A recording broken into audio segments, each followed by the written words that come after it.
Wednesday, April 1st. The time is 1:12 p.m. And before we do visitor comments, we're going to review the guidelines for electronic public meetings. Matt, you want to run us through this real fast? Go for it.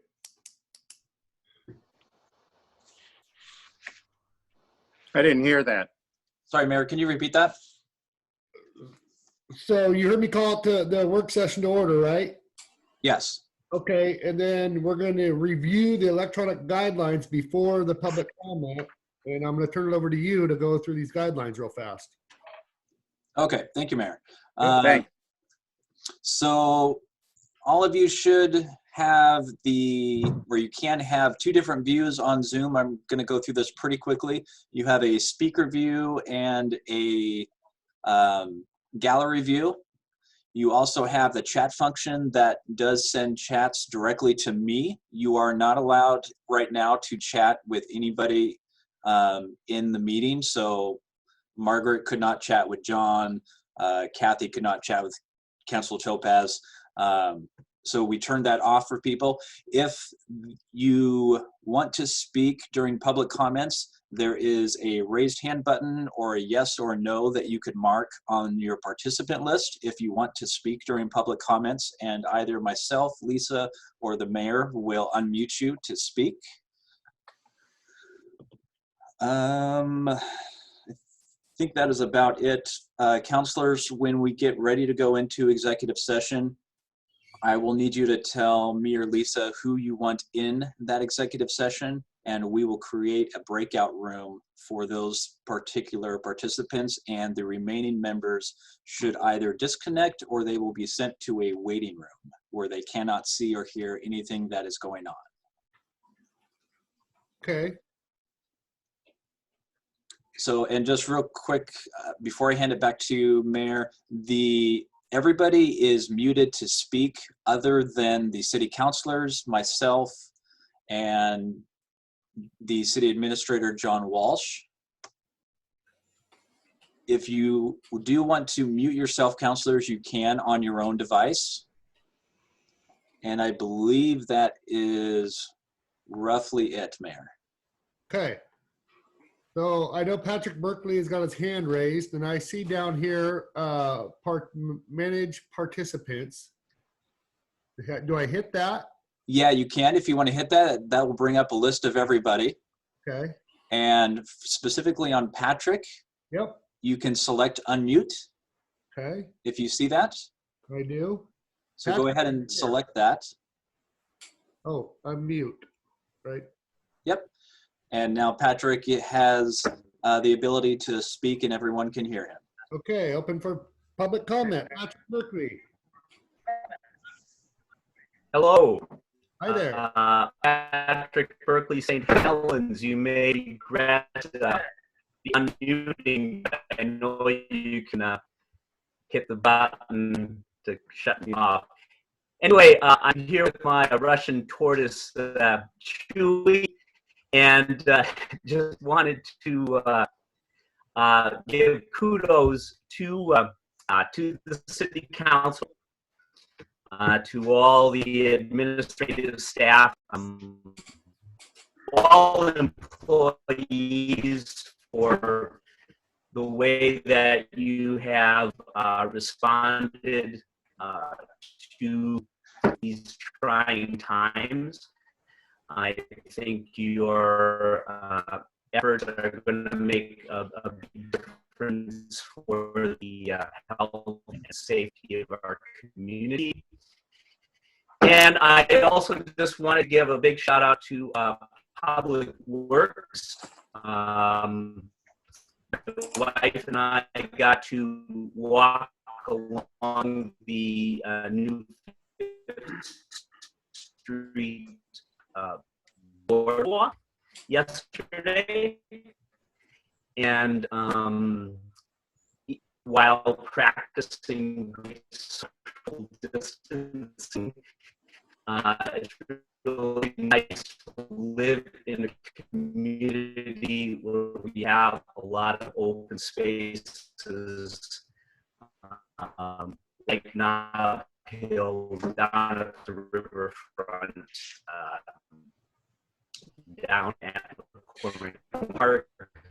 So anyway, just wanted to say kudos. Hope everybody's keeping safe and healthy. That's all. Thank you. Are we all, Your internet service was low, is why you were coming through. You're coming through very distorted, and you're probably hearing me distorted. So if you can get closer to your Wi-Fi, you come in better. But we did hear you. Kudos to Public Works, to the administration, to us for it's nice having a lot of open spaces. I'm going to go ahead. Matt, did you remute him?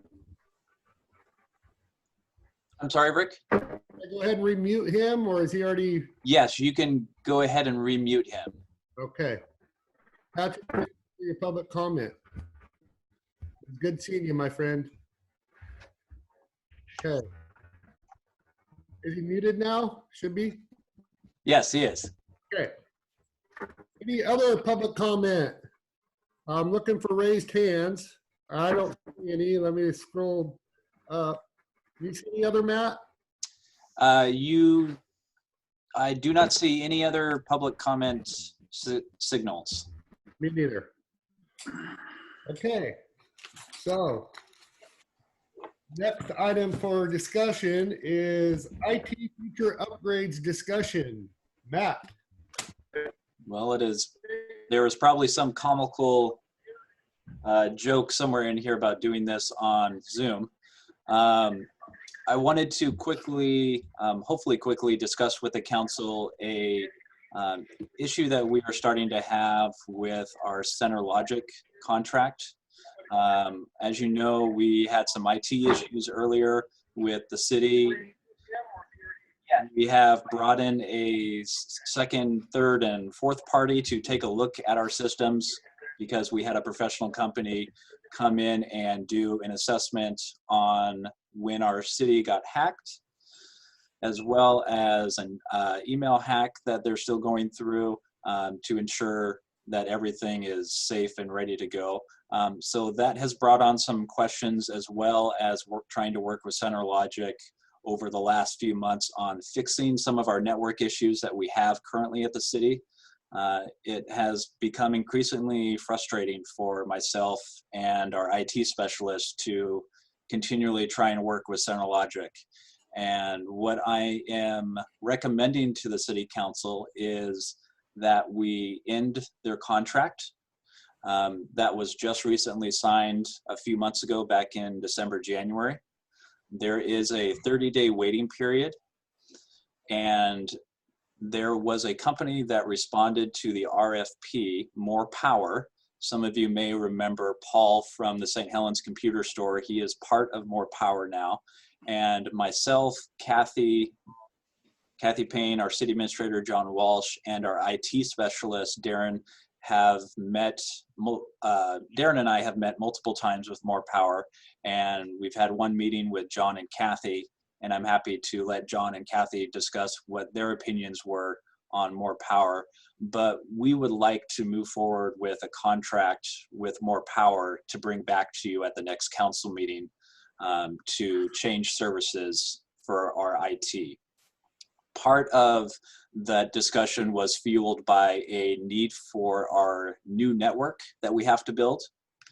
And we requested from CenterLogic that they put someone dedicated to the city for at least 4 days a week so that they can specifically work on this project and this project alone. When we got the cost estimate for having that person 4 days a week at the city of St. Helens, it was the exact same price as going with More Power. So I have, and Darren have talked, and we are more than excited to have the possibility of switching to More Power. And I can let John and Kathy talk for a couple minutes about their thoughts on More Power and their interactions after meeting with them. But it would be my recommendation to start the ending process of that contract with CenterLogic to move forward with More Power. So I will let maybe John speak for a few minutes if he would like to. I can only share that as you probably know, I'm not an IT professional, but I was genuinely impressed by their approach and their just thoroughness and attention to detail and just the overall desire to work with the city. I guess this is probably the biggest summary of that. Yeah, they identified some vulnerabilities and some things that are high level of concern, and just basically a system that we have that is built on patch after patch after patch of this long-term relationship, and it's really needing to have a fresh start and rebuild it from the ground up, essentially. Kathy, I'm going to go ahead and unmute you if you would like to say anything. Sure. I just wanted to say that More Power has been much more responsive to us in different ways, and their knowledge and experience and their willingness to partner with us in a way that is different than the way CenterLogic has done it was very impressive to me. And when we met with them, they were very, very descriptive as to what services they could provide for us, what our system needed. They emphasized the importance of the relationship and the importance of Darren being a very key person in our operations, and that hasn't been something that's been reflected out of CenterLogic. So I think More Power would be a much better working partner than CenterLogic has been for us. Counselors? It's about time. Hey, Keith, where are you? I don't see you on the screen. I'm incognito today. I see only 3 counselors on the screen. So all Is that five, my screen or some? Yeah, is thing else? all 5 city councilors are showing video. You may have to scroll through somehow your speaker view or your gallery view to see. Yeah, up top, I have a little button that I can go right or left and see Margaret. I can see everybody. I can see Sue. Go to gallery view. Unfortunately, Zoom does not allow you to move which videos you want specifically on a screen. It looks like Ed's at the library. He's got a bunch of books. I've got Patrick, Margaret, Sue, and Lisa, and then Jacob left. And then I only have Jenny and Rick and myself and you, Matt. Well, Counselor Topaz is a ways out. He's because he joined in so late. So Okay. we might want to join in a little earlier as far as counselors, even if we let it sit idle for future reference. Yep. Okay. Okay. So, Counselor Topaz, how do you feel? You're the IT people. I'd go with what Kathy, who has to deal with it more than anybody, and John. I have a hard time just pushing buttons on these computers, so I'd rather go with what they have to do. They have to deal with them. Okay. Counselor Carlson? Councilor Carlson, you are muted right now.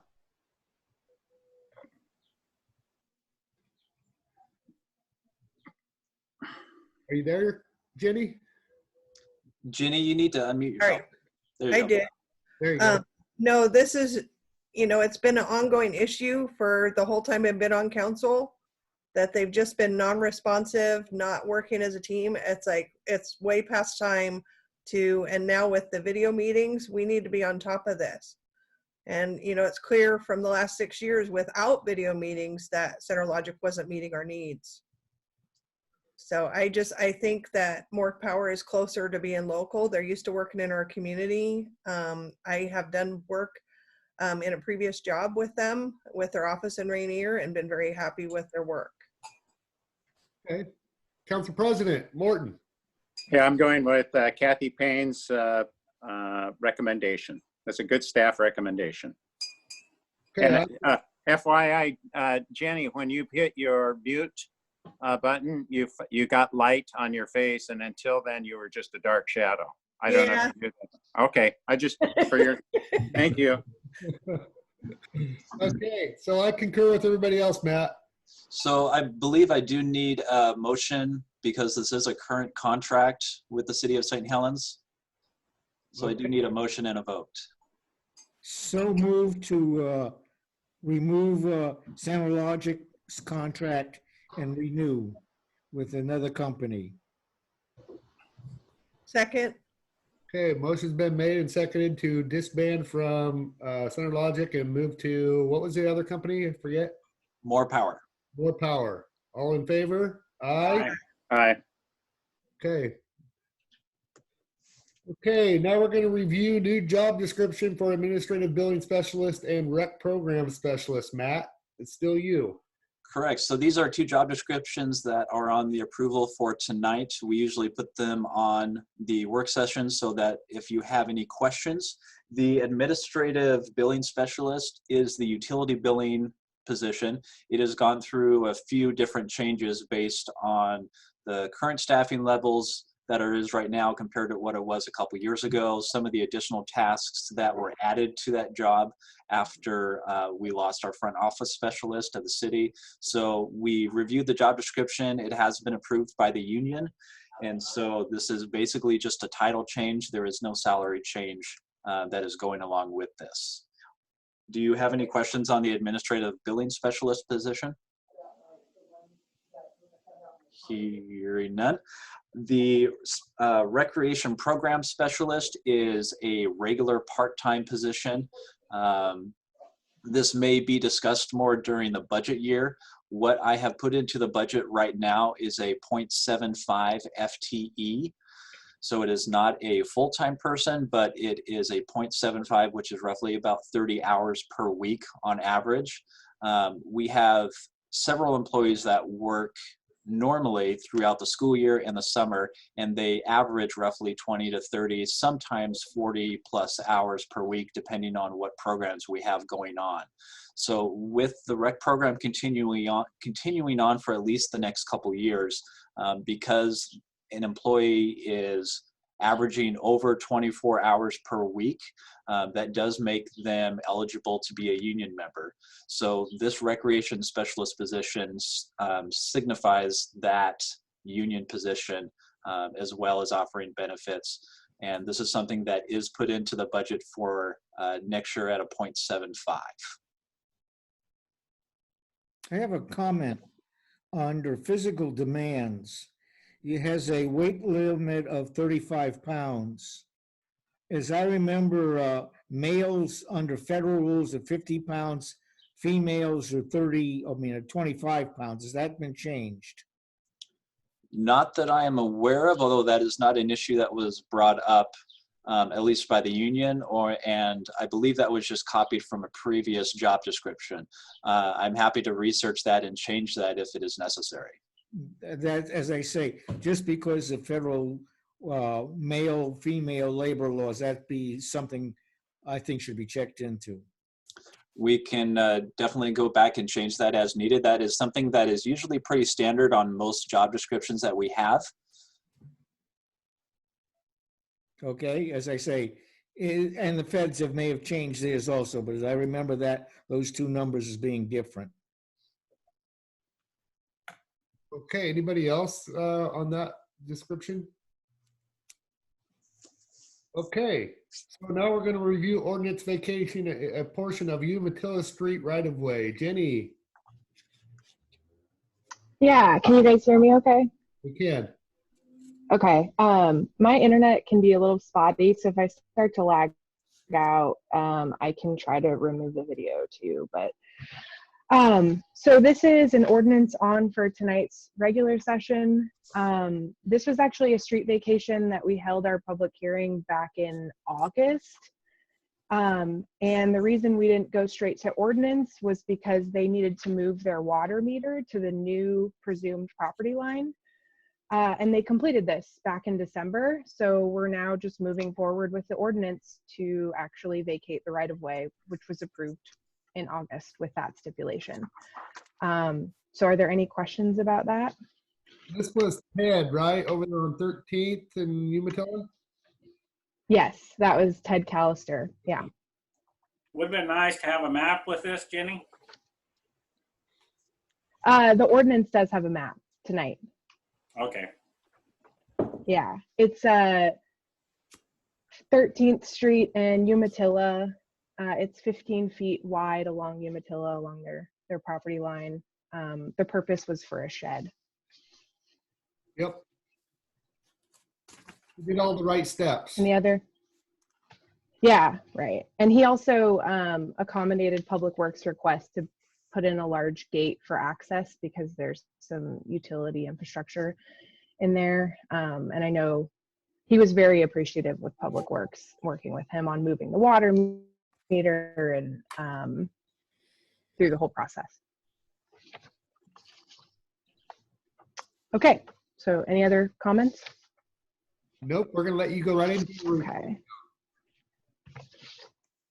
Yeah, so I have a number of things in my report.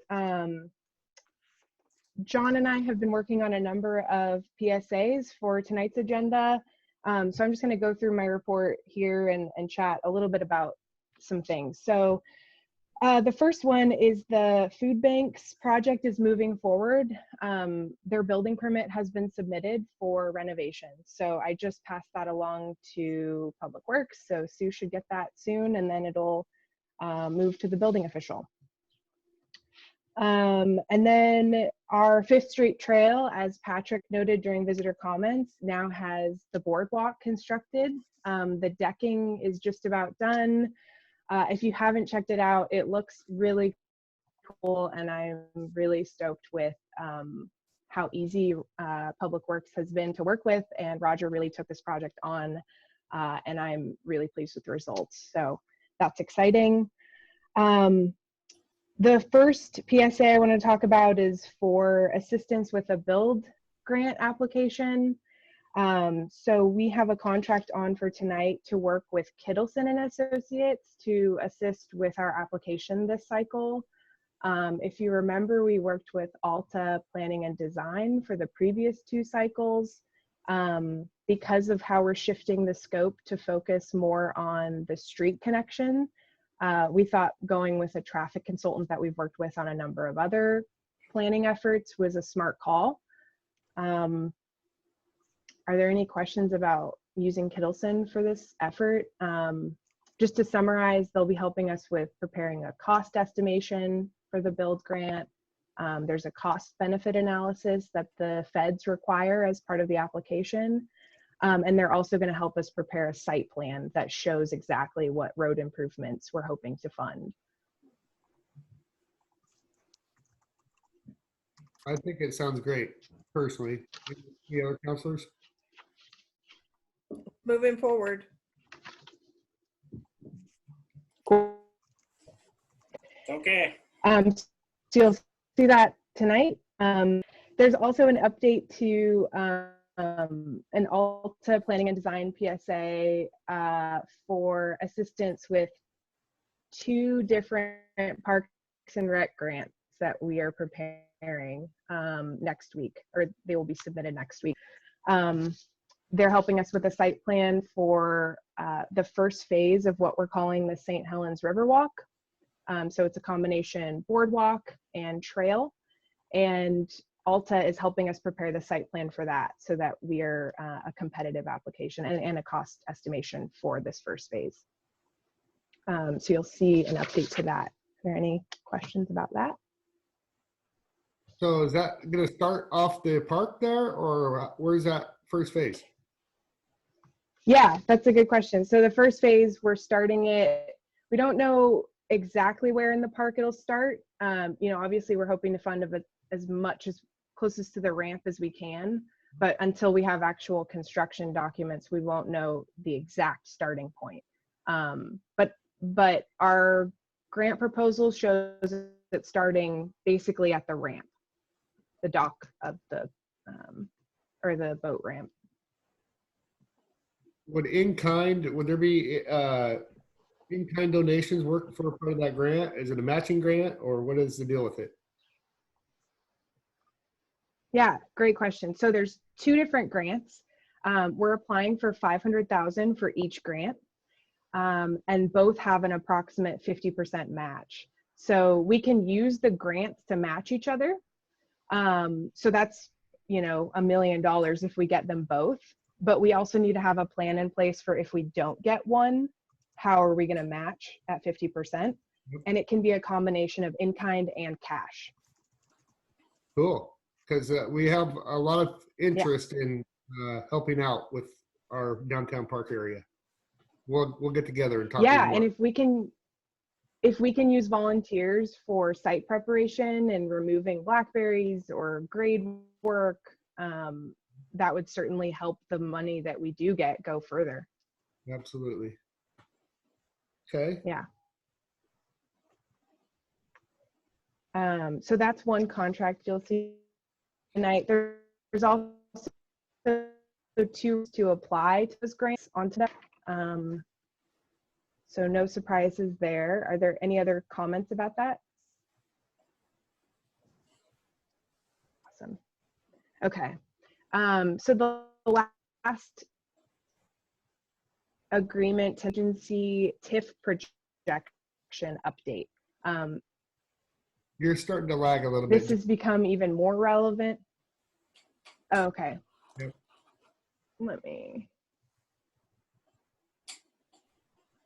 me turn the video off. Go better? A lot better. Okay. So the last contract on tonight, like I said, is for our Urban Renewal Agency tax increment financing update. So our Urban Renewal Agency assumed a number of growth projections that didn't come to fruition, particularly around Armstrong. So we are hoping to update those projections so we have a better grasp on when we will have urban renewal funding available. This has become even more important given the COVID-19 issues. You know, there's a lot of unknowns about the economy. So having kind of 3 different forecasts for economic growth will help us make better decisions on, you know, how much money we're going to have 5 or 10 years from now in that pot. So there's a small contract on to do those updates. I don't know if John wants to talk any more about that.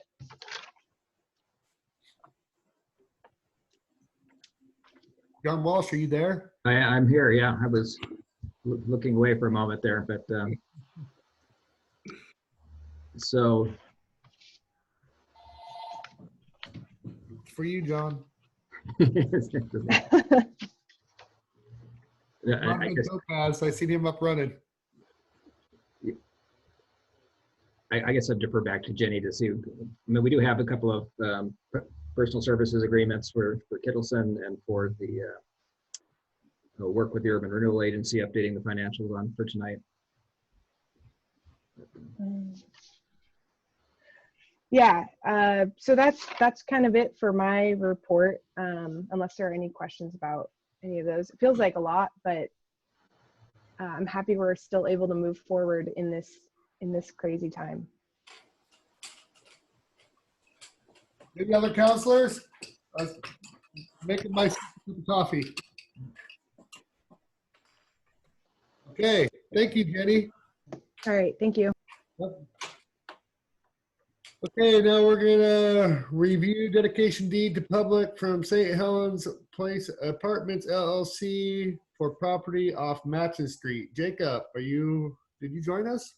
Yes, I'm here. Here you are, hey. And can you make me a host so I can share my screen? Co-host? So I can make you a co-host. Yeah, Matt, please do.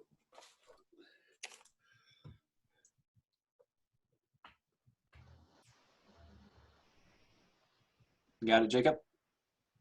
Okay, yeah, so you should be able to see my screen now. And this is part of the St. Helens Place Apartments. So what I have right now is Google Earth. Here's the property. You can see the Legacy building here. The apartment complex is currently being built here. It's progressing pretty well. Last week, they got permission to move people into 2 of the 17 buildings. And what this right-of-way dedication is a reflection of is the progress of this project. So I'm going to show you the site plan now, the various buildings, and what they're wanting to do is acquire occupancy of these buildings as they go along. And with any project like this, you know, the city wants to make sure certain things happen. And there's some legal stuff such as easements that we wanted to have done about the halfway point. And kudos to them, they're helping us get some of that stuff done well before that. And that includes this right-of-way dedication. And so big projects have a lot of details. There's always things that come up, and this is an example of it. So we're here at this the southwest corner of the site, there in the corner of Matson and Braden Street. Remember Braden, that's the new street in town. So when you hear that name, you'll know what we're talking about. And what happened is there was a fire hydrant location which forced the sidewalk to go around it, which put the sidewalk into the property, and that's why we want the dedication. It's very straightforward and simple. I just wanted to make sure that that was explained to you at the work session so you know what you're asking the mayor to sign for the regular session. Any questions? No, I'm pretty impressed with this development over there. I actually passed through there just the other day, and it is just gangbusters, and they are moving right along, and it looks really good over there. Yeah, it's really interesting. Not too long ago, this was a former mobile home park dating back to the 40s, and now the block is totally new. And there's an application behind me on my desk to develop the last portion over here. So by the end of this year, we may have a completely new block there. Very cool. Thank you for making it so easy to understand, Jacob. I appreciate that. Thank you. And how many apartments are there? 204. 18 buildings, 204 units. 17 of the buildings are 3-story apartment complexes, and then one is their common house rec building. Yes. Yep. So that one is done, the common house, and then there's at least 2 or 3 others. If you guys drive down Braden, where Jacob's got his little hand right now, and right in that area, you're more than welcome to. You're out of the construction zone now because it's completed. Very cool. It's very nice inside there. Yeah, right here is substantially complete. Yep. It'll just give you an idea of what's to come, and it's a big area.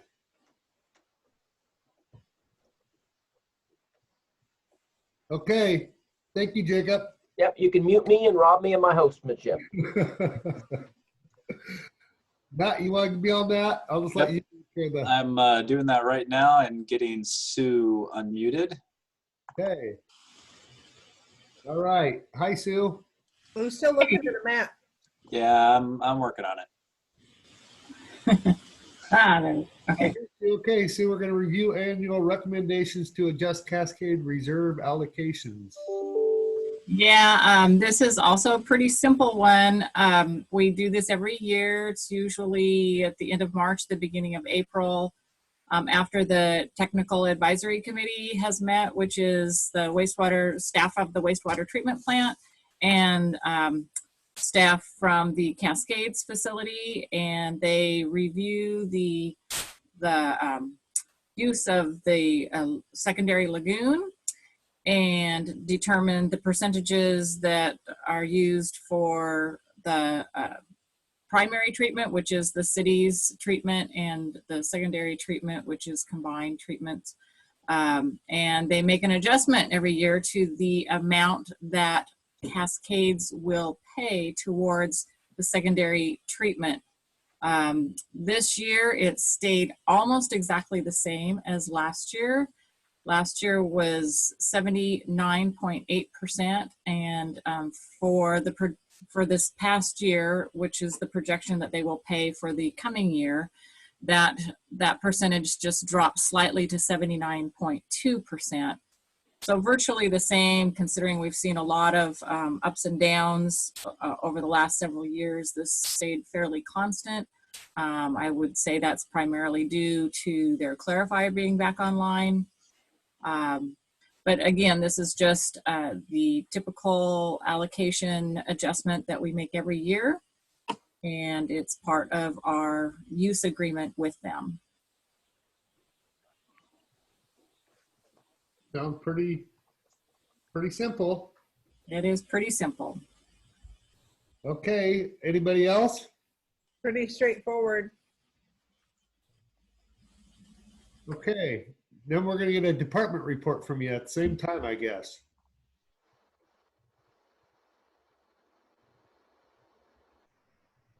We can't see here You're for now. muted now, dang it. Matt's muting you. He's playing games with you, Sue. No, I was moving on to the legislative update. Hang on, sorry, Sue. That's okay if we want to just get the next two agenda items, and then we can go on to department reports. Yes, let's do that. Okay. Mute me again. Actually, no. So we're at, wait, maybe I'm off schedule. Rick, you might not have the updated agenda in front of you. Okay. There were 2 items added. G is legislative update from Rachel Berry. Yep. And then H is tourism and events discussion with John. Okay, so let's go to Rachel. Sorry, Sue. Hello, thank you. This can probably come off the agenda. My apologies. We are waiting. The Oregon legislature is going to meet in special session, and we do not have a firm date on that yet. This is going to be to push aid to struggling communities through the governor's office and through state departments.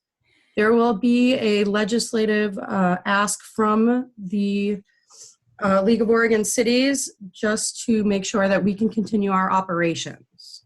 There'll be some asks for flexibilities in public meetings, which we have already adapted to. Way to go. And there may be an ask for flexibility in the 120-day clock for land use decisions. So stay tuned. Thank you. Thank you. Okay, now we're going to go to John and discuss tourism and event discussion.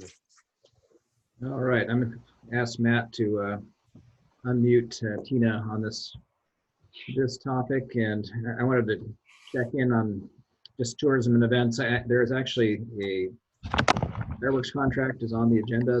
They wanted a decision by today on whether or not the city is doing fireworks, and so I think given the COVID-19 pandemic and how that impacts this community in so many ways, in particular tourism, and the challenge of a governor's order that says stay home, and is basically an anti-tourism message, which totally makes sense. Not rebuting that whatsoever, but it does have a lot of impacts here.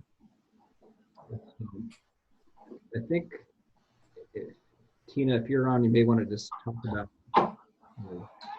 Well, what we're doing. can people hear me? Yep. Okay. So what John and I have been discussing regarding tourism in general, it's a ton of work to be postponing events, as I'm sure you can imagine. It's as complicated as a thing as anything, because people have set dates and then other people book on top of you and things like that. But what I was hoping to do with fireworks is something that's a little bit unusual, but I think for this town would be really fun, and it would probably meet with a lot of citizen approval, which is if we do not do 4th of July, which in good conscience I would not recommend you do right now, because I just read this morning that Microsoft canceled every event that they have in June. And I will take a lead from Bill Gates any day of the week, because he's very versed on viruses and healthcare and World Health Organizations and global communities. So if Microsoft is doing that, it's a true indication of the expectation that probably it won't be, necessarily a great habitat for humans to gather in large numbers. And also, they obviously are willing to take that expense and eat whatever it is they have to eat. And I used to plan a number of events for Microsoft, so I know that they book these 6 months to a year out. And you lock into a hotel and et cetera, which is super costly. So with that said, I think that one of the options for 4th of July would be to not have 4th of July with fireworks. We could still have music and that kind of thing if people are allowed to gather. But what I was thinking could be super cool would be to push it actually to our Christmas ships time frame, because people love those fireworks during the Christmas ships.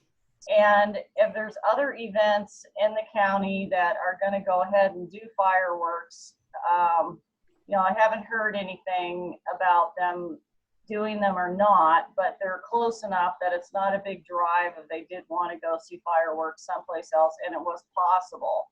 But given the fact that if June is also closed down, that is going to put a tremendous stress on just even getting things in place. If it opens up, people are going to be scrambling to catch up. And I think that, it just creates more stress on people in general. But I wanted to get your feedback on that idea of having fireworks at Christmas. Well, I did see that Portland canceled the Waterfront Blues Festival, and they did that over a week ago. And that's a 4th of July weekend, a 4th of July event as well. Yeah. So I think people don't want the risk. Yeah, I think it's just too close. It's too much of a commitment. Even if people are out and about, I don't think people should be crowding together. I just think that that's a huge risk, and I don't think it sends the right message. Unknown caller. Keith, who are you getting a call from? Free cruise. I'm leaving on a free cruise. Not to Mexico, right? Anyhow, I like the idea of moving it to Christmas too. If we could do like a small show like we did for my Uncle Ed's memorial, the smaller shells, and keep it kind of a little intimate where you can be close to the fireworks, that would be awesome, I think. I'm sorry, I couldn't hear you. So I said, I think that that's a great idea. It's kind of un-American to not have a 4th of July, but it's a different world with coronavirus. And if we keep a small show where you can be very, it had a 2 to 3 inch shells, you have less fallout, so people could actually be really close, and they can set up on our side of the water too as well. Yeah, I just think that with the Christmas ships there, it could be super, just like a really beautiful thing, just kind of adds more activity for Christmas. And we did get a lot of people down here for Christmas ships this year, way more than we have had in the past. So I don't think that people would be angry. I think that they would actually be happy that we're not just blowing it off and saying we're not doing 4th of July, Yeah. Because I've had a lot of feedback from the community on what's going on, and they want to be hopeful. So I think that we have to be as positive and hopeful as we can, so that people realize that we are suffering along with them, and want to give them other opportunities that maybe weren't there before. So if we ramp up a little more gatherings downtown during the holidays, maybe that's a way that they can also recoup some business if we tie some other things into it that I've been thinking about. Councilor Topaz, I see you have your hand raised. I do. I have a different outlook on this. I'm basically for canning the 4th of July celebration except fireworks. Basically open up the veneer plant for parking, only in the evening. Have maybe a smaller show, but at least still show the flag on the 4th. You can use a great deal of the fireworks at the Christmas area, but I still think the flag ought to be shown at the 4th with no other events, vendors, or anything downtown for the 4th of July celebration for health reasons. Obviously, no downtown for the 13 nights and things like that. The predictions of how far the problem is going to go out are not good.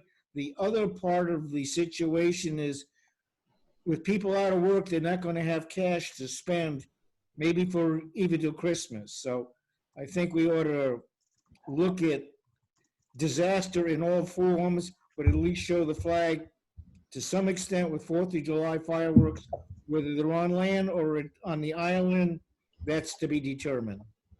So how would you recommend we raise money for that? Because none of the, I'm thinking that none of these stores are going to be really open for helping to raise funds. And there's no groups in town that have, stepped up and said they want to be involved in fireworks. So what would be your recommendation for raising money when we're at an extraordinarily slow time anyway to pay for the fireworks? Well, no one's been asked, so getting that answer is not meaningful. I don't know what you're talking about. I talk to people all the day, every day. Didn't talk to me. That's why I'm asking you now. Okay, one of the things we've got to publicly say that we're in big trouble. I mean, everybody knows it, and we've got to point out to the community some of the options that we have to face. We've got people who need to be fed. We have problems with drivers for the Meals on Wheels because of disease, age, etc. We have a whole raft of problems, but somehow we've got to show that we are a community. It may be that we put a barrel in the middle of First and St. Helens Street and say, put money into it for fireworks. When we get $100 or $500, we'll have at least a Roman candle. Haven't really thought about how to do it yet. Our stated procedures not going to work. That's absolutely true. Okay.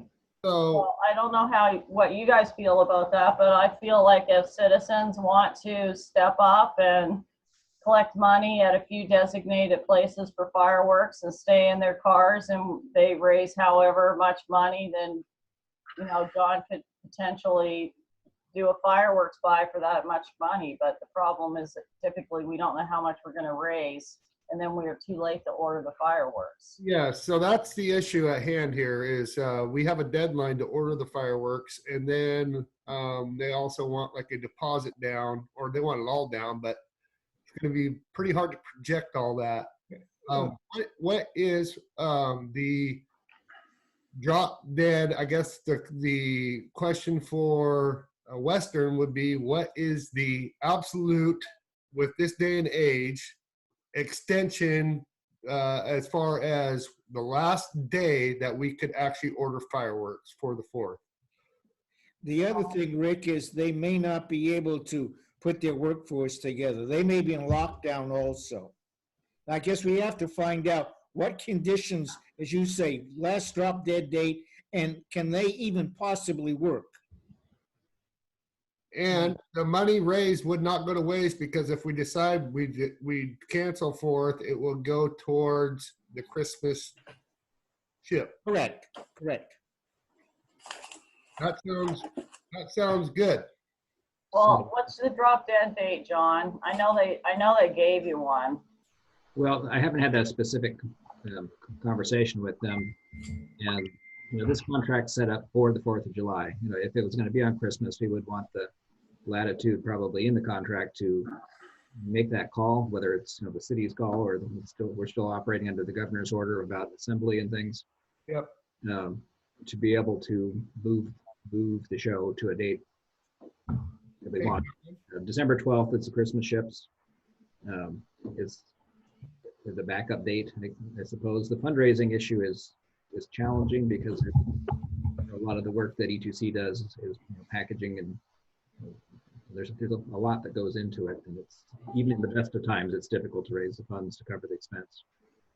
John, a question for you would be for Heather at Western there. If you're, I don't know if you're dealing with her, but would be to talk to her about us ordering for a show on this side for 4th, up to 3-inch shells. And if we did not have the opportunity to shoot on the 4th, would they be able to store our fireworks for us until the December 12th timeline? That way it's not wasted. Yeah, I would imagine that they would roll it over either to next year or to for other shows certain time of the year. But I can confirm that. And we should be able to meet, I mean, we should still be safe by the next meeting, which is the 16th, right? Okay. Don't you think? Yeah. Yes, I think so. Yeah. Because I'm sure that they're getting huge, I'm sure they're getting cancellations left, right, and center. I mean, I'm sure they're in crisis mode. Yep. So I'm sure that they will do anything they can to keep whatever business they can get. It'll probably be more about the state saying what you can and can't do, which supersedes everything that we could plan, of course. Yep, it's a different world right now. Okay, Tina, anything else to discuss on your end of things? Yeah, I also wanted to just let you know what we're doing. We're in the process of doing. We still want to do, of course, 13 Nights on the River. And if it's not happening in June, what I am suggesting and working towards would be to still do 13 nights, but maybe some of it is a Sunday afternoon. It's not on a Thursday night. So we would still have a series of 13 music events, but they might all happen in like August and September, or something like that. We're going to have to work with the musicians, because we have to keep in mind that probably every city that is in Oregon does their own music series, and we all kind of, work independently, but the musicians are working, on the same nights and the same days and so forth. So I think by having some weekend, potentially afternoon, it would be wonderful to be able to say we could do that, given what's going on right now. But I still want to do 13, musical events, regardless of when they happen to occur. And we do have sponsors for 13 Nights on the River, and a number more people are signing up for food and things like that than we've ever had before. So I want to just kind of let you know that I'm working on, reconfiguring things to make it still work for the businesses. If they can't open, I think we need to put the hammer down and help bring them as much business as we can. Absolutely. Yeah, the Luminites group, and John and I and their folks involved all had a conversation, and they are willing to potentially go to August, September, October for Luminites, which would kind of be ideal for us, given that it would be over Halloween, which would be another reason for people to come to this town for Halloween. And it would add Thursday and Friday nights, potentially even Wednesday nights in October, which would be great. So they're somewhat flexible, because they're also dealing with their own stress of reconfiguring everything that they have. They have a number of other events that happen besides the Luminites Lanterns Festivals. They do the Sistine Chapel and a number of other things that they're having to reschedule and rework, all over the country. So I just want to give you an update on that piece as well. Tina, were they flexible enough to put it off for a year? Yes. Yeah. An entire year? Yeah. Good. Yeah. And other thing that I am getting feedback from is potentially we have a chance to get some grant money through Brenna, who is working for E2C Corp. And the reason for that is that they had funds that were allocated and cannot be used. So they're reallocating funds, and I'm having her investigate if we potentially could get some of that money. She thinks we can.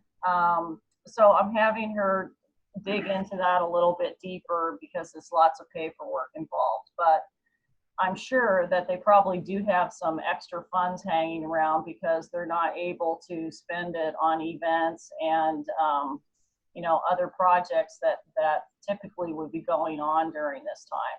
And that's one reason that I think we really should just put the hammer down on Travel Oregon and Travel Portland, because they're not spending any money right now. All the money they typically dump into events, that all those events have been canceled.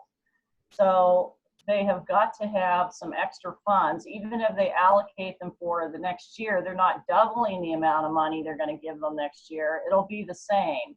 They're just rolling the money. Yep.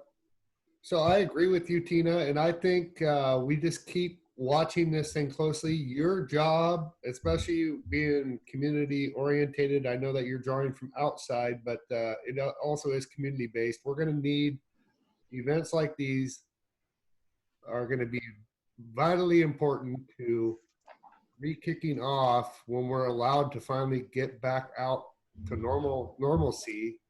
That we have these type of events. So if we just continue to kick it down the road until something happens, and continue to move forward, I think is vitally important to the success of our. I got to tell you, this stuff is kind of wearing on me too. You know, I'm a very sociable person, and it's not easy to not be out and about. And then you got the social distancing, like you're 6 feet away, and it took me just a little bit of time to get used to that, but I'm well used to it now. Yeah, it's definitely a new. It's a hi, Jacob. It's a new world as far as this whole, you know, segment goes. But I feel like it's key to, you know, the waterfront development too, to absolutely, you know, let everybody know we are not abandoning them. And that is something that everybody has been asking me is, you know, you guys aren't going to give up on this thing. I'm like, no, we're not giving up. We're going to double down. So I think that if they know that we're going to be having their backs as strongly as we possibly can when the light switch gets turned back on, is a super positive message for them. We have a problem of when the light switch gets turned on. We also have a problem of a large, at least like for the Halloween Town and for Luminite, a large amount of our customers are going to be coming from across the river. And I don't think people from Washington are going to be traveling very much because of financial as well as fear. Basically, I think this year is a wash for 13 nights, basically for everything. I think where we had great success last year, I have to assume that the crowds this year, or our possible patrons this year, are going to be so much reduced and basically just very, very local. I really think we have to understand that we have a different place with our customers, and we have a unusually unstable time.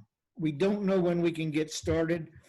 The other problem that has been coming up, and some of the Chinese restaurants have pointed out, just because it's Chinese, people are avoiding it. And I think we have to think of Luminite under those type of spotlights, that we may have a social backlash on that.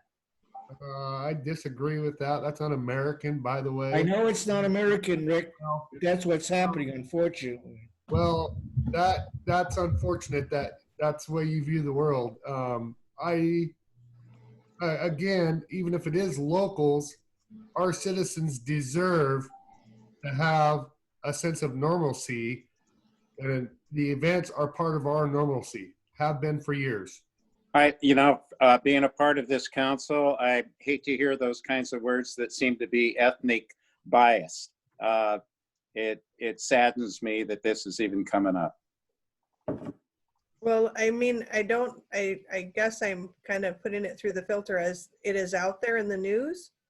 And so it's just being aware of that. Of course, nobody in this council feels that way, but we just want to be aware.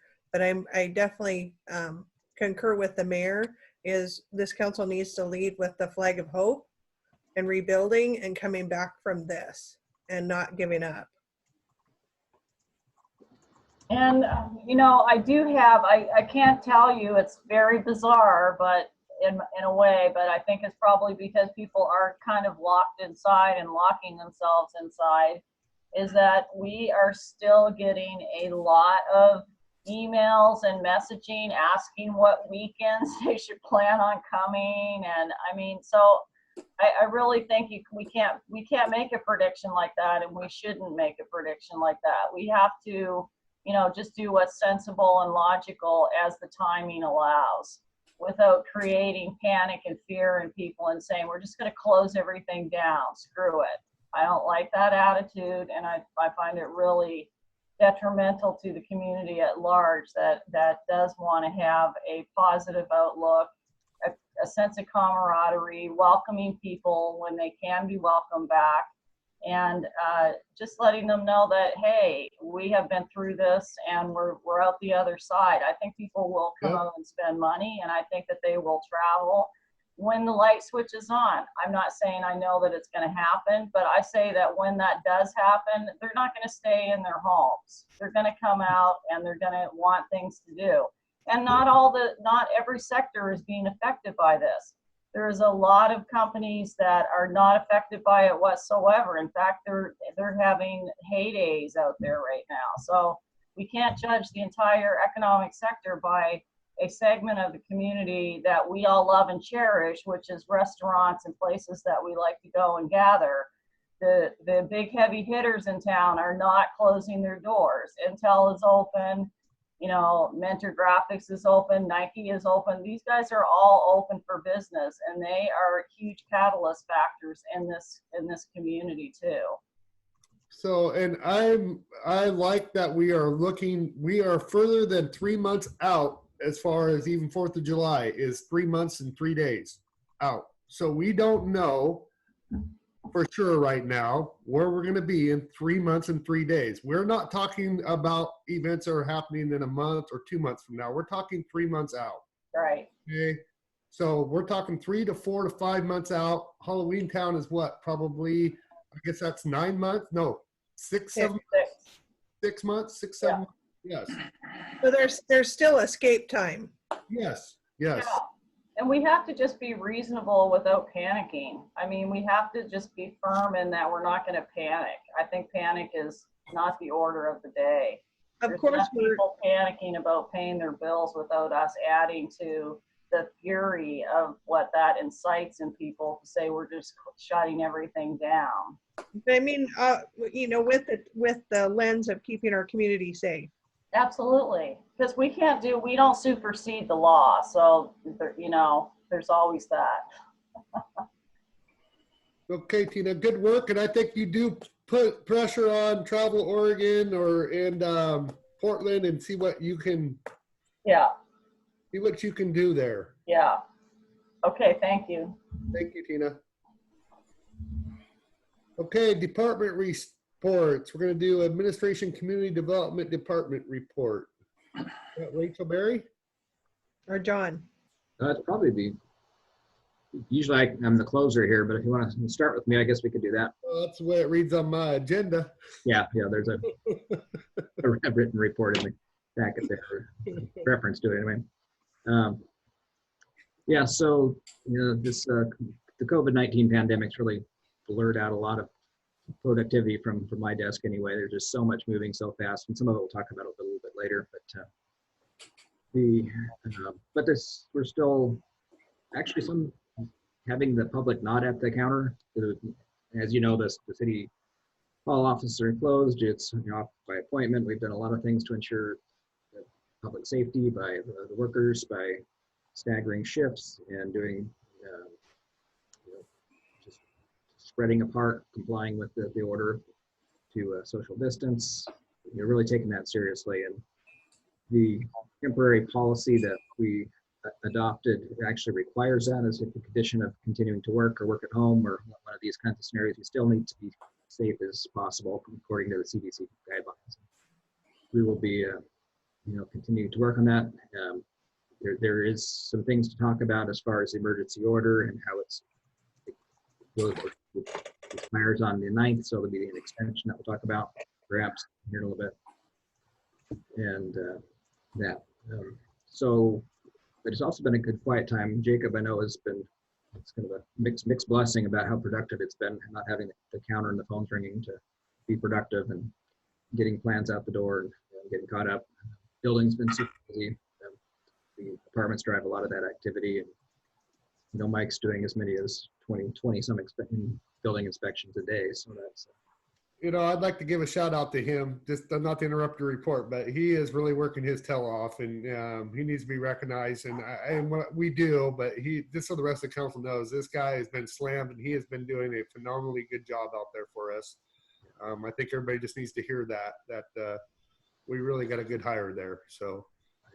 Couldn't agree more. Yeah, he comes in early, gets some plan review done, goes out, meets the builder's needs, and gets back in the office to do what he can do to keep things moving along. But at the same time, being safe and trying to be not going to people's houses, those types of things. And we don't want to have him go down because that would be unfortunate.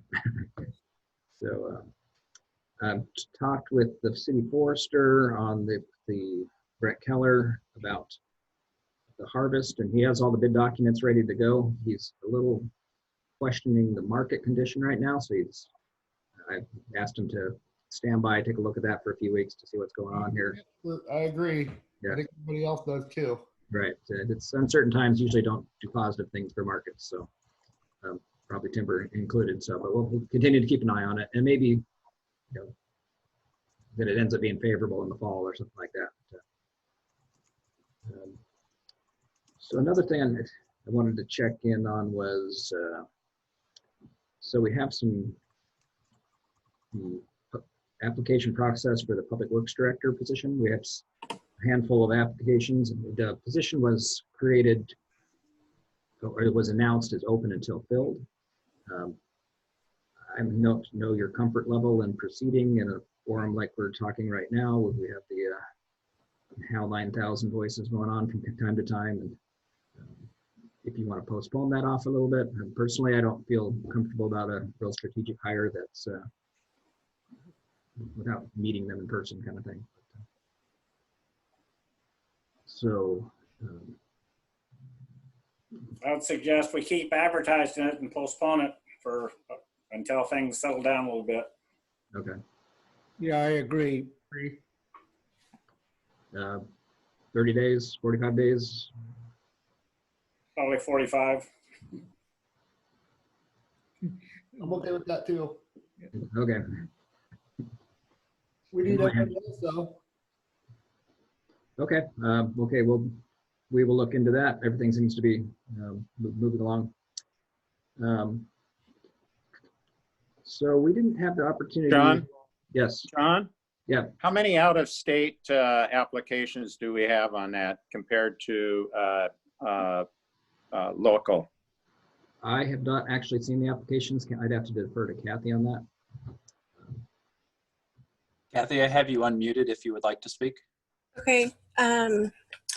Looks like we have three out of state, and then there's one in Washington, so 4 out of state total. And local?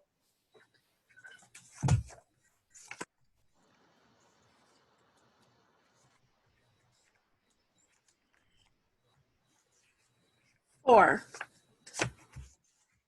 Okay, so Five. yeah, to me that makes a lot of sense to extend this for 45 to 60 days. 45 days sounds pretty reasonable to me. so that it gives everyone an opportunity to, as John says, to make a safe journey here if they're being interviewed. I don't think we have any options. So I think 45 days is a good idea. It works for me. Me also. Okay. Perhaps lastly, unless you have some questions, I wanted to talk about the debrief from the Independence tour. For those of you that went down to Independence and saw the, their waterfront project, the development project, and got to go in their hotel and stand on the balconies, look out the window kind of thing, and kind of go through their whole process. We haven't debriefed since that time. We had a special meeting last meeting and really didn't talk about that. But I think all were fairly impressed, if not very, very impressed, and the tools and techniques and the things the city's done down there to really activate their community. And talking about tourism, that I called the Toccola Properties and talked to them about the hotel and how this has affected them, and it's just basically taken their revenue to the hotel down to zero with the restaurant closed and nobody moving. It's really kind of a sad story, but they're hopeful. They're still believe strongly in St. Helens. They're ready to work here whenever we give them the go. So leading up to that, and kind of maybe the developer side, is that we're internally we've been doing a lot of work about designing utilities, kind of laying out the roadmap to development, all those steps that we need to get to this.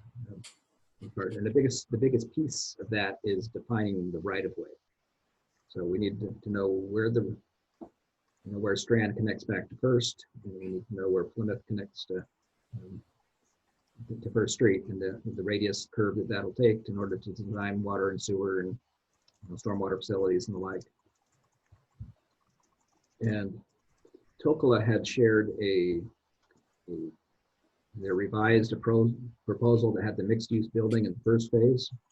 And internally, the staff really, that seems to be an even better design than the first phase. I think that's pretty unanimous among staff, and maybe perhaps some of the council have shared that some time ago. But so that's, as far as our grants are going, we're using that alignment as kind of a basis. And I just want to get a check-in with that on the council. If they want to have a breakout, we can talk about it more. This is really difficult talking a Zoom presentation, and my tablet, I don't have quite the resources to get things screen sharing and maybe the technological ability to do that. But well, I have an opinion on that, if I could share that. Sure. Would this be an okay time, John? Yeah, please. Well, one of the things I think that anyone who's done a massive or has been involved in any kind of massive property development like this knows that you just don't go all in at one time unless everything is explicitly been studied and studied and studied. So this amount of time that it's taken for Toccola to we thought they were kind of sitting on their laurels for a bit, but they were kind of getting their ducks in a row down at Independence. For us, I think it was a blessing in disguise. One, because we can really rethink our street plan that we had, and that takes, all of that takes time, and I think many citizens get uneasy about how much time it's taken when they see that image of new buildings and that kind of thing. They think it's going to happen possibly tomorrow or start tomorrow, whatever. But it takes more time than that in doing a huge development, no matter where in the world. It just takes time. And this also is kind of a blessing in disguise, because here Independence is opening. They've had our grand opening, and if we would have went for and got our development done a year and a half, 2 years ago to the start, we'd be having probably a grand opening about this time, right in the middle of a pandemic. And so I see this as a good time to really, we've sat back and looked at all the options. We've had other considerations that have come forth. And I think that if we go ahead and really listen and really study and in a very effective, most efficient way, I think is much to our advantage. So I see this as something that is very much in our favor, that it got set back and allows us to make the right and appropriate and most effective decisions as we move forward. One of the things that I got when I read the synopsis by Rachel of the Independence was the city was very much for the project and the city wanted to connect to the river. So we have a very strong city component down there. The next point that I see is this connector business of where the roads connect here and there, but underneath the roads, how many toilets do we have to supply a sewer to? Obviously, the multi-use building is the wrong end of the Veneer property to get to the sewer plant. If it was at the other end, if you needed more sewer lines, you'd add it up. Here you have to add it on. So I would have to agree with President Morton that the better view of what has to be done in this massive project is fortunate we have the time to look at all the things that are going to have to get added in. And we have to start in some ways with the infrastructure at the wrong end of the project.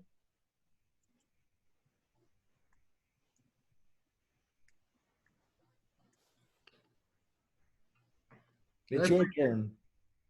Anybody else? Counselors? Yeah, I mean, that's just John's report, right? Yeah, this is my report. Yeah, it's not an action item. No, but he's kind of getting direction. Well, I just asked if I could submit my opinion, and Topaz I think kicked in and added in. So if John wants to go on with his report, I'm sorry for interrupting, but I thought it was something that needed to be said at that time. Yeah, not at all. I mean, the utility planning is absolutely paramount to the roadway alignment. You know, where the water goes, where the sewer goes, the grades that are involved, the issues of gravity flow versus pump stations. And, we do have a pump station that probably with some modifications serve the mixed use building on the short term, but maybe that's not the end all. We just don't know that yet, but we just need to do that planning. But the ask here, or the question for confirmation is the alignment that was shown in that proposal, is that an acceptable thing? And I can resend it out when I, So in Dwight's proposal, you guys remember that he also recommended that we break it up into like 5 or 6 chunks. Oh, for sure. Yeah. And he wanted to bid on those 2 that he mentioned that he says, I want to be a contender on these. He welcomes us to put them out for bid. Yeah, can we get maps and stuff and go through those steps? Yeah, I feel a little handicapped here by not giving you all the information, but I'll get that out to you. Yeah, it's really hard and people get turned around in their head about what piece of property we're talking about without maps. Right. Yeah, we're talking about the extension of Strand on the City Hall side of the street. So. Yeah, I saw the pictures, but not everybody on this meeting saw the pictures. Fair enough. So I was really, really encouraged though by if you're doing a follow-up on the Independence, just the way the players that showed up to help assist us was phenomenal, and the resources that we have available through city planning. And John, good job on that. We have the ability to start moving forward, and it sounds great. Talking with Tokala a little bit, they said if we had some infrastructure there, it's kind of partly our fault a little bit. Was we were supposed to supply some infrastructure. So, but it sounds like you're moving forward with it. So great job. Mayor, I just want to interject. Jenny does have the plan on her computer, and I can make her a co-host to share the screen if you want to look at the map. I wouldn't mind the meeting going that way at this time. We're in the middle of John's report, and if John wants to John can segue certainly- that way. Yeah, no, that was my final bullet point, I guess, and I just didn't have the map to show. And if Jenny's, Yeah, let's have her show it so everybody Okay. can. Give me 1 second to make her a co-host so she can share her screen.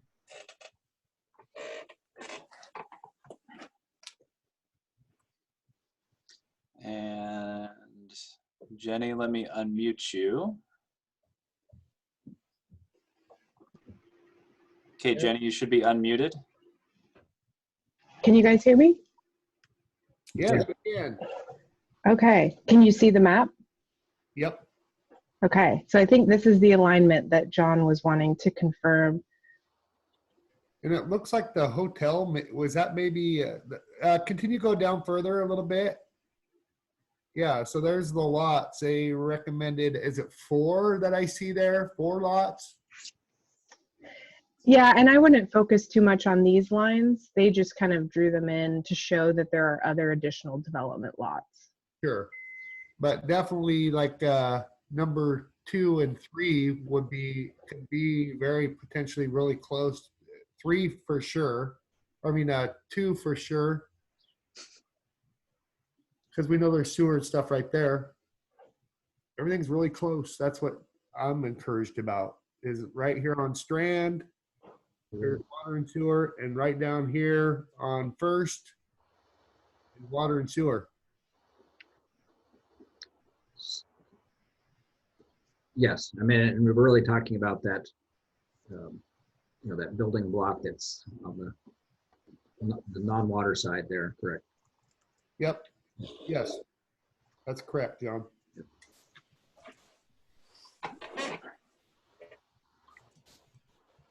All right, well, and so that's what we're talking about. I know we've all seen it, but we wanted to show it here on our Zoom meeting for people who are watching. If you have the ability to, when stuff eases up, drive to Independence downtown, right near their city hall, and you will see a beautiful waterfront. Well, one of the things that I was somewhat surprised and encouraged with, and I think our public will be encouraged with this if they, if and when they see the map. And I know our Parks Commission will be very, very encouraged about this with the addition of the park frontage, very much where your arrow is now up in that area. Yeah, all of that has been, Dwight saw that and he thought, it would be good to have his hotel next to a park. And that's always a good formula for people visiting our community to get out, stretch their legs, walk around. And what could be better than developing that park area there? Beautiful. I think it was worth the wait. One of the problems I see is the wall against the river. The boardwalk not having docks in connection with the river that was brought up when we had the STAT people. The community wanted to be connected to the river. Now that allows you to look at it, but doesn't allow you to connect to it.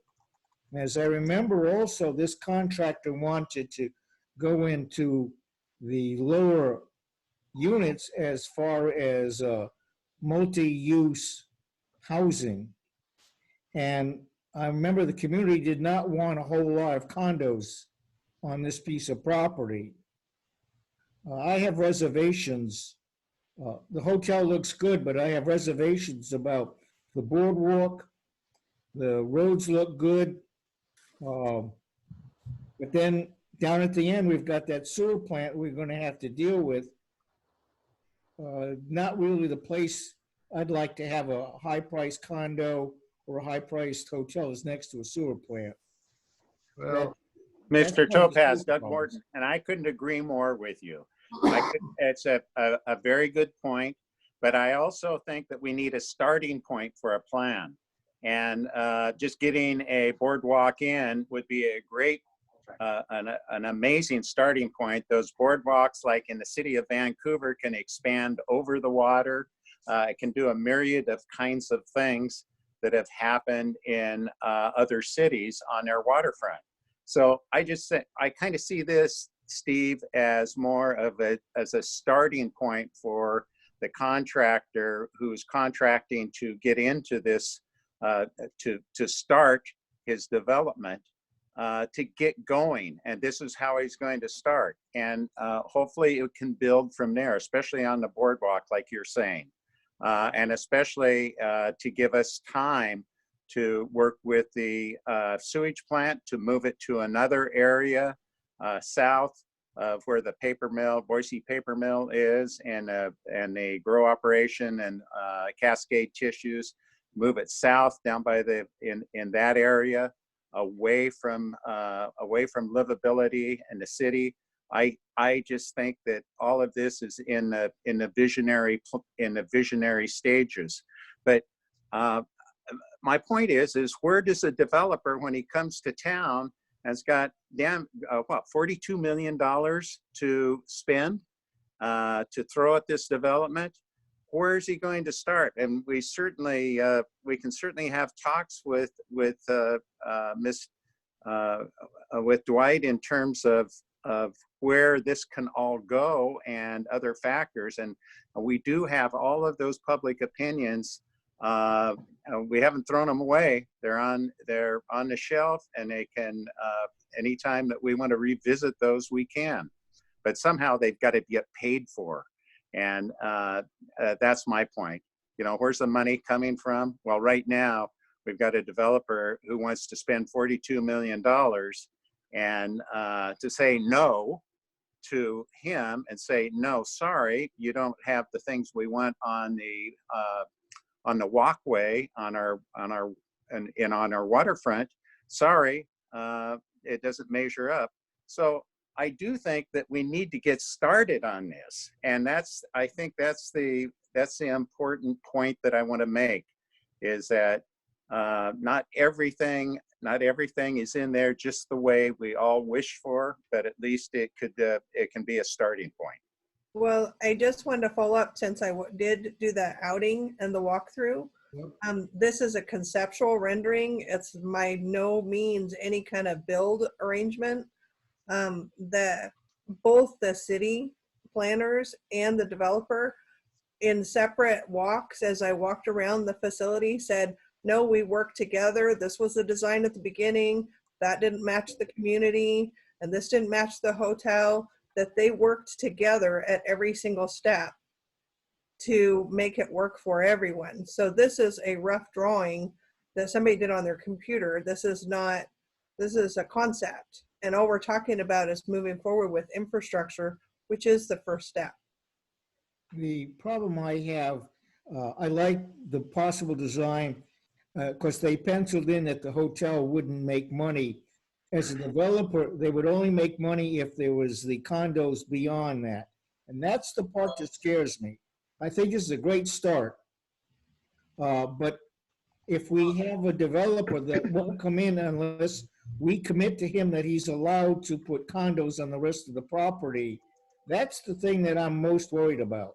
No, it's not. It's actually these units right here, 52 units would be the condos that they want to start with. And I want to chime in. They're not condos. Condos are subdivided properties where you're buying each unit. Thank you, whoever's saying that. Is that Jenny? Yeah. Yeah, these are not thank you condos. for saying that. If they're apartments. What I like is it's actually, it did render that we needed apartments. We needed livable space down there to actually support the small businesses along First Street and the few on Strand. And that it is vitally important to have those in the studies.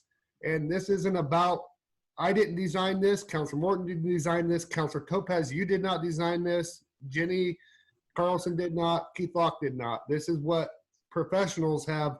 And we'd all like to see something different. I would like to see a pier dock with a big stage on it.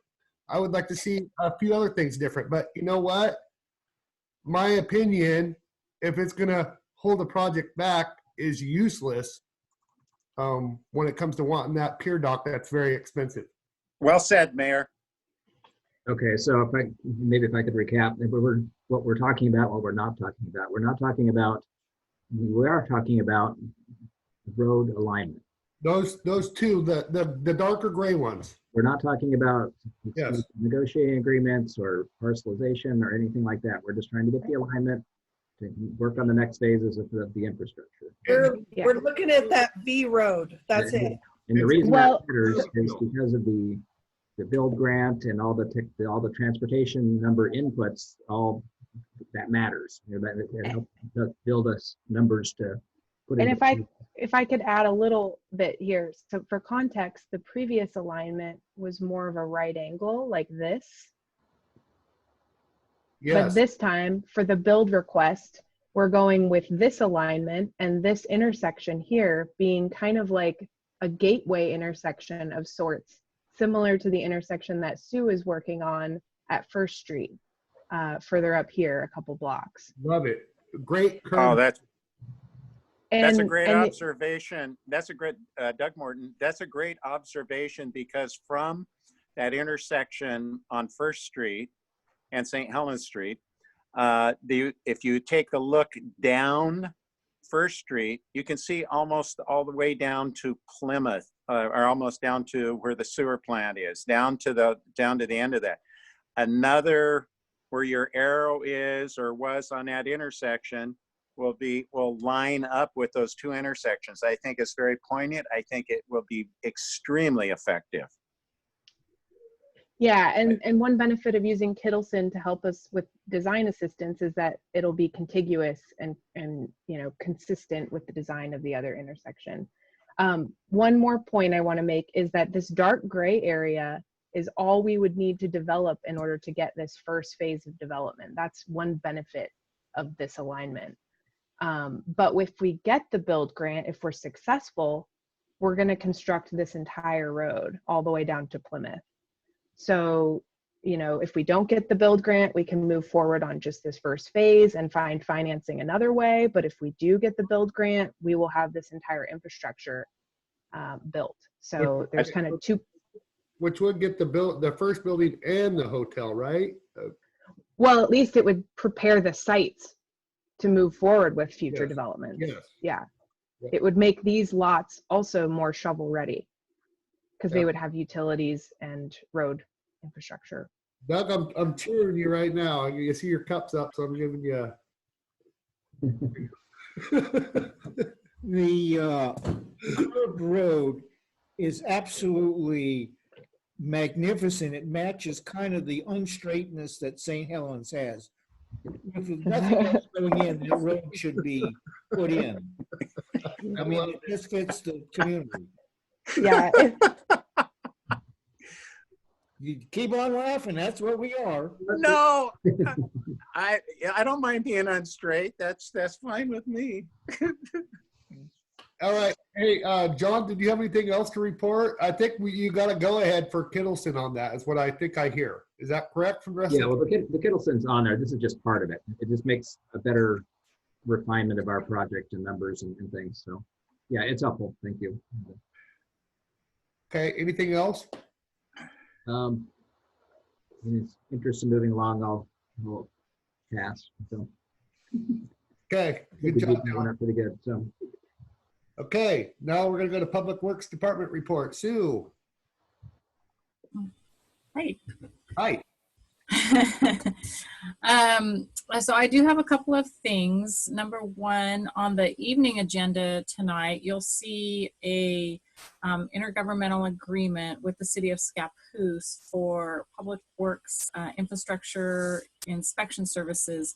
This is something that the city of Scappoose came to us, and they've been contracting out for inspection services for all of their public works projects. And a lot of their big projects are now coming to an end, so they don't have a need to contract with a full-time inspector any longer. And they're familiar, they've worked, their public works director used to be a private contractor in town. with a contractor that worked here for many, many years, and they're familiar with Tim Underwood, and asked if it would be possible to potentially contract for his services up to 2 hours a day, depending on their need. And so we met with them, and Tim's talked to them, and Tim went over and visited some of their sites where they would be needing some potential services. They basically sent us a IGA contract that was modeled after the building inspector services that we contracted with Scappoose to provide while we were between building officials and between building inspectors. And so that's what we're proposing to do is have them pay us a couple hours a day, depending on their need, for utilizing Tim to do some public works inspections for them. Perfect. I think it's a good partnership. I agree. They're good folks to work with. They have a much smaller staff, so this is something that would certainly help them out and, be for a little bit of our cost as well. And Dave Suka is their new public works director. Is that correct? That's correct. Yeah, Dave's been there for, a couple of years now, I think. Yeah. Yep. He used to work for PFT. Yeah, exactly. Yep. Okay, any questions on that, or? Are you finished with your report? Nope, I got a couple more things. We received notice just a couple of days ago that Howie Burton, our water filtration facility supervisor, is retiring at the end of April. We've been anticipating this with a little bit of dread because Howie's been so wonderful at the water plant. But he's been there a long time. He's had a very long career, and we're happy for his ability to be able to retire now and enjoy a little bit of off time. However, that's a pretty key position. There's only 2 people that know the 100% complete ins and outs of operating that facility. And so I just want to get a thumbs up as far as replacing that particular position. I think it's going to take a long time to find the right person, and especially in the environment that we are in right now. I don't think that this is something that we're going to be able to fill within a few weeks. I think it's going to take a considerable period of time. And Howie will come back on an hourly contractual basis after his retirement date, as needed to fill in until we can find the right person and get them on board and get them trained. We have that's only going to be for a limited time. So do we have, in the interim, what's your plan? Well, in the interim, Guy is still up there as the primary operator. And then again, we would have Howie come back after his retirement date and fill in, as needed to cover that gap, and also to help train the new person when they come on board. So we only have, what scares me is that we'll have only one person there. That would be Guy Davis. And, as the interim until we find someone to take over that position.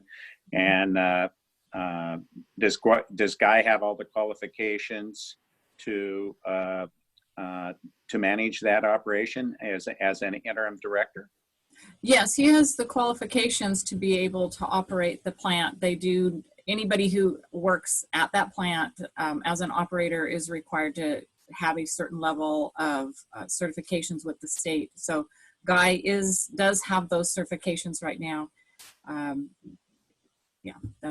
just want to go on record. This council talks a lot about safety. And to me, this is the most issue in safety is that we're drinking safe water. I mean, that is done in so many communities around our country. And to me, this is essential that we have the right people there at the right time, and that right time is 24/7. And I feel very strongly about that. So I just want to weigh in on that. Yeah, I couldn't agree with you more. I absolutely agree. This is a very important position. We weren't able to move forward with looking for somebody until Howie actually submitted something in writing that indicated when he was intending to retire. And now that he's done that, I think that we need to move forward as soon as we can as far as trying to fill this position, because I think it will take a while to find that right person. Sue, is it Yes. possible that we train 2 people from facilities to be helpers to the personnel that we have there that are permanent as quota semi-illegal backup? Uh-oh. Well, we do have at least one additional person. Dave Elder is familiar with the basic operation of the plant, but really because of the complexities of the technology that they operate up there, if you're not doing it on a daily basis, you're not going to be able to really operate all of the things that go on up there efficiently. They have a lot of operation procedural manuals and things like that people can follow to try to go along. But Dave does have the basic operation of the plant. He's very familiar with it, but to put him as in the operator, number one, he doesn't have the certifications, and to have other people on staff to have that level of certification would take some time unless we hired from the outside to augment the existing water filtration staff. So we have a string that's 2 people long, and if by some weird accidents they both get in accidents, we're in trouble. So the hope was somehow we could have a backup system. Yeah, again, Dave is versed in being able to do the basic operations, and there are provisions for that within the state licenses to be able to contract with emergency type situations. So we would have avenues to cover that situation if it did occur. Because it sounds like if we're only 2 people deep, the possibility of losing both of them at the same time is very high. Well, Dave Elder is our public works supervisor, and he's very knowledgeable about that water plant. Has spent a great deal of time in the past there, helping organize and helping those 2 out, Guy Davis and Howie Burton. And so I don't think we're at a position to where we fear this if 2 of them get into an accident, or 2 of them count. Dave is there to facilitate and to bring someone else in from around the state to help out with the water. I asked that question way back when, and that was the answer that I got. Rest at ease that they can bring someone in as an emergency, like Sue related to bring someone in and work through any kinds of problems that exist.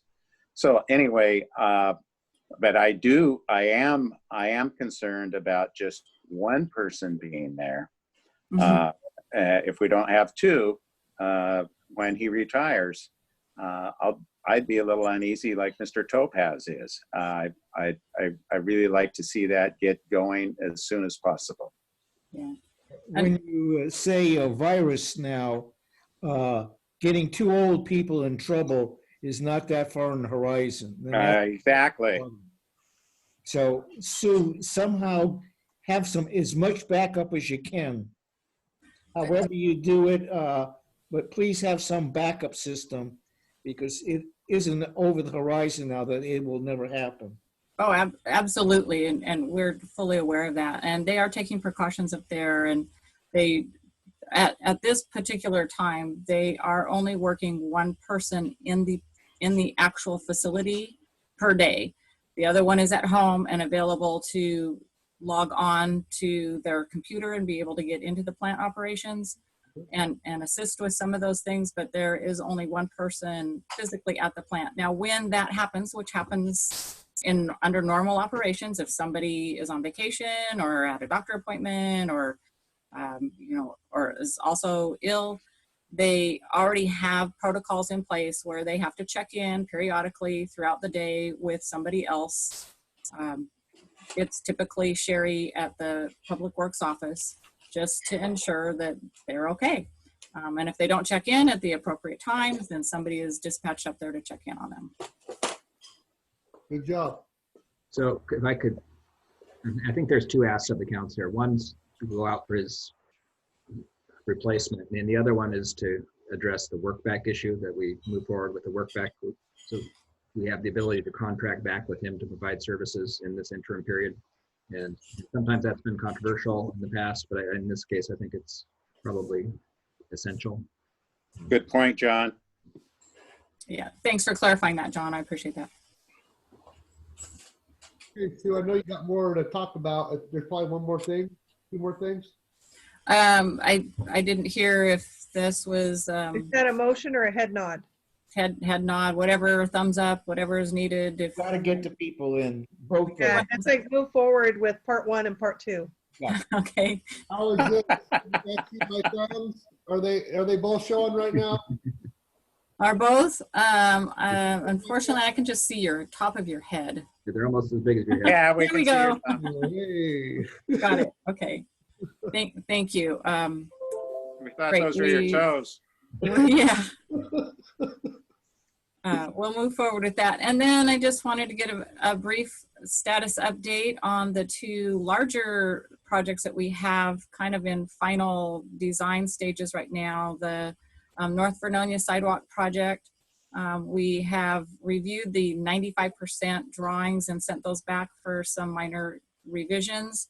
And also the South First Street intersection that was also mentioned during the discussion on the waterfront property there. That project is at 90% design, and we are currently reviewing those plans. We'll have some minor corrections to send back to them to revise, but in general, both of those projects are moving along on schedule. And yeah, so just wanted to let you know a little bit about those. All right. Thank you, Sue. And I have a question, Sue. Sure.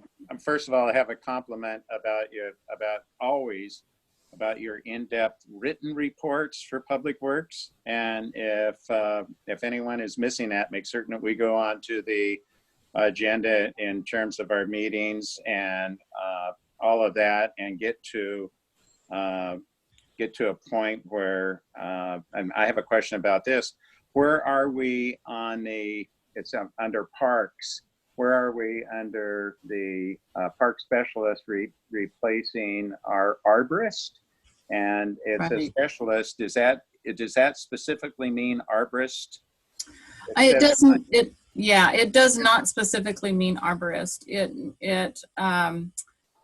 It was a position, or it is a position, that an arborist certification is desired but not required. There are other certifications that would take place of just having an arborist certificate, and that was all. Some sprayers licenses and the playground inspection, the playground equipment inspection, those types of certifications and licenses would also qualify that person for that position. So we did go through an interview process. We did select a candidate. They failed to pass all of the appropriate tests that are required for the position. And so we then offered the job to our second candidate, who is an existing employee out at the Parks Department. And so he has accepted that position. He will have I believe it is a 1-year trial period, basically. So that's where we're at with that particular position. Okay, the reason I ask you this is because when I came on the council, we did Paul Gerdes was the arborist, and I was so impressed that the parks people had an arborist on board. Is there any way that we could encourage some of our parks people or someone from Public Works to get certification as an arborist, so that we don't get questioned all the time about taking down this tree or that tree or whatever, that we have documentation and reason to do trimming and cutting as needed? Yes, I agree. That has been a very big benefit to the city.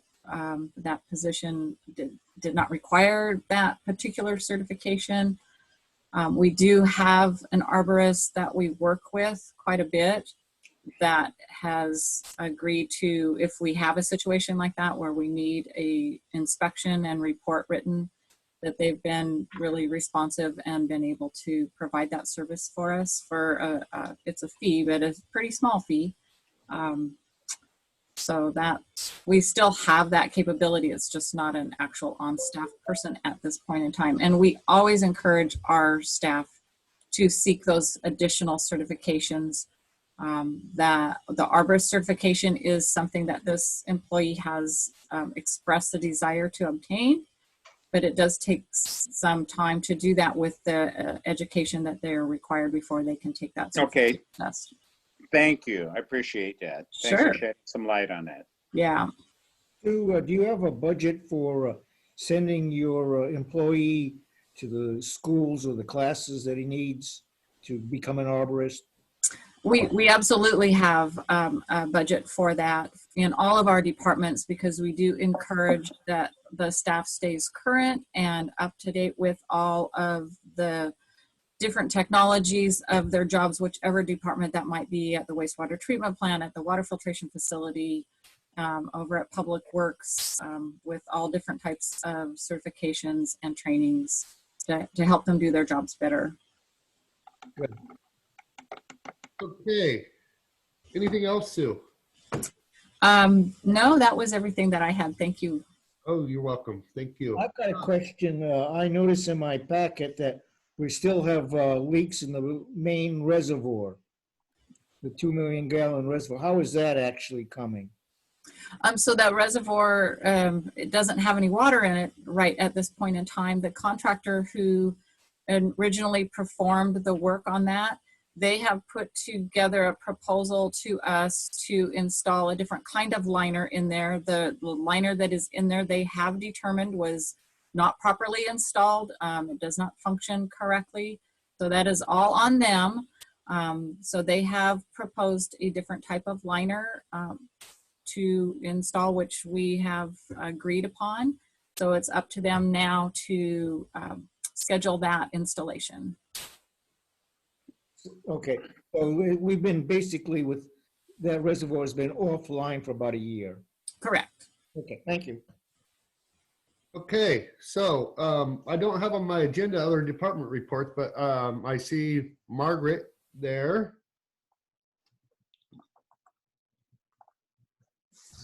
You want to give us a report? There she is. Hi, Margaret. Certainly.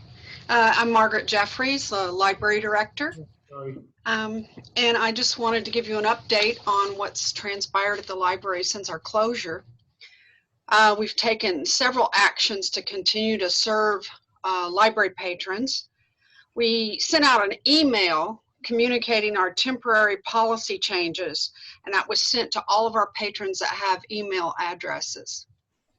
The due dates for materials and the library card expiration dates have all been extended.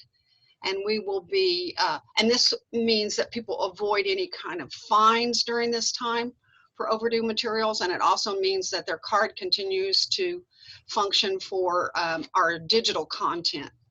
So we've introduced a digital library card, and it's available to all members of the community. You don't have to be a current library card holder to be able to get this digital card. You can apply for it online on our website, and it gives you access to ebooks, audiobooks, streaming music 24 hours a day, and digital magazines. Most of our vendors are making this access free during the crisis. And so that's a real opportunity for people who can't get into the library anymore to get print or other formats. Our youth librarian is creating virtual story times, and they're being posted to the library's Facebook twice weekly. And we formed a social media team, including 2 of our board members that are on our communications working group. And they're identifying and creating and posting content that is tailored toward things that you can do from home. They've also created some online tutorials that show you how to sign up for a digital card, and that's on the web page next to the registration form. And it's real user-friendly, and we also have some other tutorials another one that was created, and more are planned. So that group's working really well together to keep people connected to the library. Some of us are still working in the building, and others are working remotely but are closely coordinating in order that we're minimizing the number of people that are in the building and in contact with each other, but are there to receive packages and empty the book drop. And we're also setting aside in those incoming materials for a quarantine period when they're returned. That's consistent with the American Library Association guidelines. We have chosen not to offer a curbside pickup of library materials. If you pay attention to libraries across the state, you'll see that some libraries have elected to do that. And yesterday, a communication came from the state librarian that strongly suggested that those things that draw people from their homes while the governor's order is in effect, as well as things that put people in closer contact with each other, are not recommended. And so the programming that we're offering online is consistent with what she is recommending. We also have opened up some conversations with Public Works about the possibility of doing some maintenance projects in the building while the public is not here, and with an eye toward eventually replacing the carpets. I'd like to see some interior painting done so that when the time comes to replace carpets, we will have that accomplished. So this is kind of a rare opportunity to get some tune-ups done. So that's really all I have, unless you have any questions. Good job, Margaret. All right, so Chief, are you out there? Yeah. Yes, hang on one second. He's asking for Brian. Okay, he is unmuted now. Yes, Mr. Mayor, I'm here. We really don't have anything pressing to report on. It's we're holding our own at the police department, but I can answer any questions if anybody has anything for us.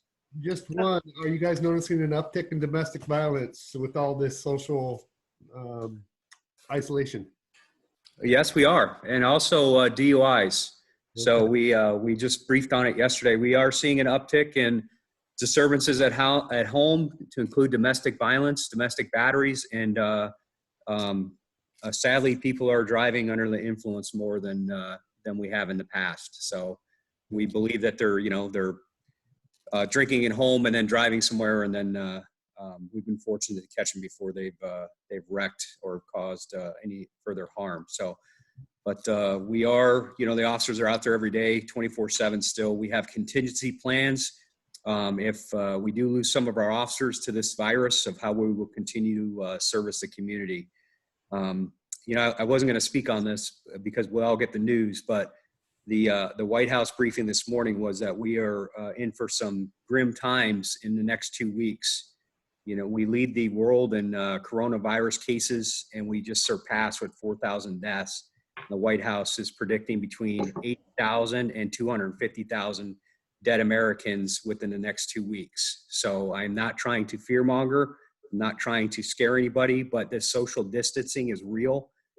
We have first responders across the United States who are dying, police officers as of just yesterday in California because they're contracting the virus. So please help the first responders and everybody in our community and stay home and wash your hands.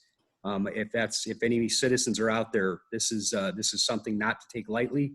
And we have not even experienced the worst that is yet to come. And this is all open source media through the White House briefings that we receive every day. So I can answer any other questions if anybody has any. Do you have enough masks and gloves? We are in contact with Ann Parrott, who is the Columbia County Public Health Director.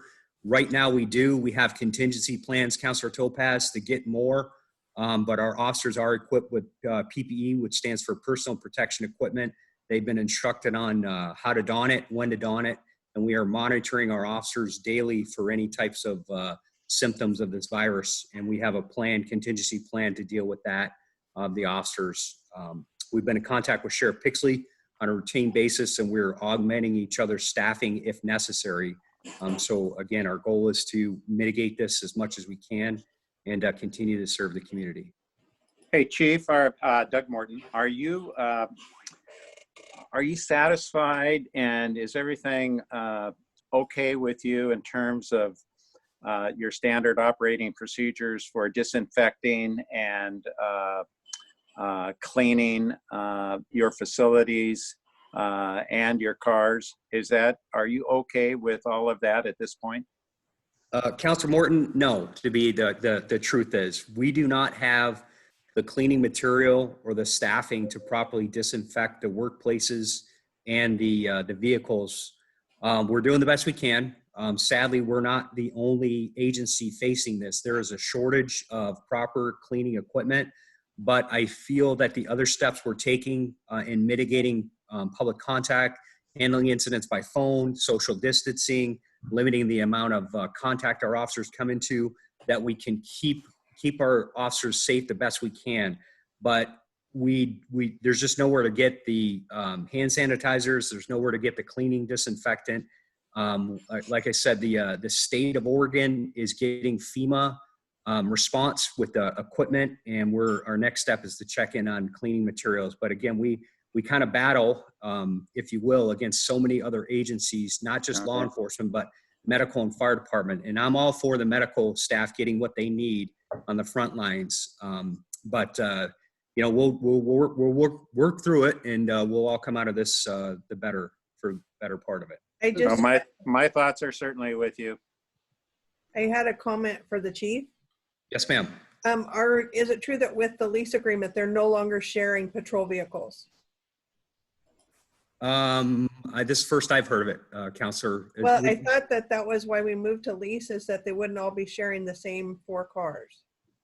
Well, we've cut down the sharing, but we don't have enough vehicles. So we have 1 car per 2 officers, and they're disinfecting it, as best they can when they come on duty. So yes, the leasing program has actually helped out greatly, because before we had a limited amount of cars, and that would be a problem. But because of your guys' decisions last year, this was a win, along with Matt Brown, and thank you.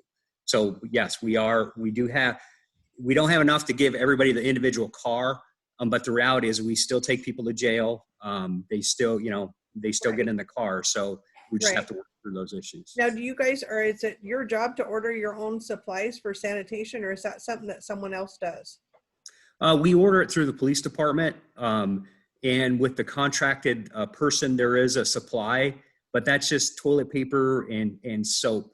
We need a little bit more industrial strength wipes and Clorox, if you will. They have some Vionex, some industrial materials that first responders use. But as a last result, we've been in contact with the fire department. They do have a supply. So we're doing the best we can, but we just can't say, hey, give us everything you got. But I will tell you on a positive note, your first responders in this community have all kind of meshed together, and we're all working as a team, and we all understand the severity of this virus. Thank you. Good job, Chief. So I know there's a Portland-based company that a distillery that is making hand sanitizer. Is there any way we could have Matt, if maybe you could try to reach out? I know you got a lot on your plate, but I forget what the brewery was or the distillery that was making the hand sanitizer. If we can get a shipment of that to our officers, at least it's something. They can start sanitizing their hands immediately after any precarious contact with people. Yeah, I can try and reach out. I know there are a few breweries that I've heard of that are switching to making hand sanitizer and a few other things. So I'm happy to try and reach out to see what I can find. Just order a bunch and disperse it through all. Give it to the libraries, everybody. I mean, that's something we're going to need in the future. Okay. We have a local distillery in town. It might be interesting to do from the city's point of view, for the city to give them a call and see if they have any facilities to ratchet up and possibly get into some sanitizing material as an end product as well. So that just my point of view on that.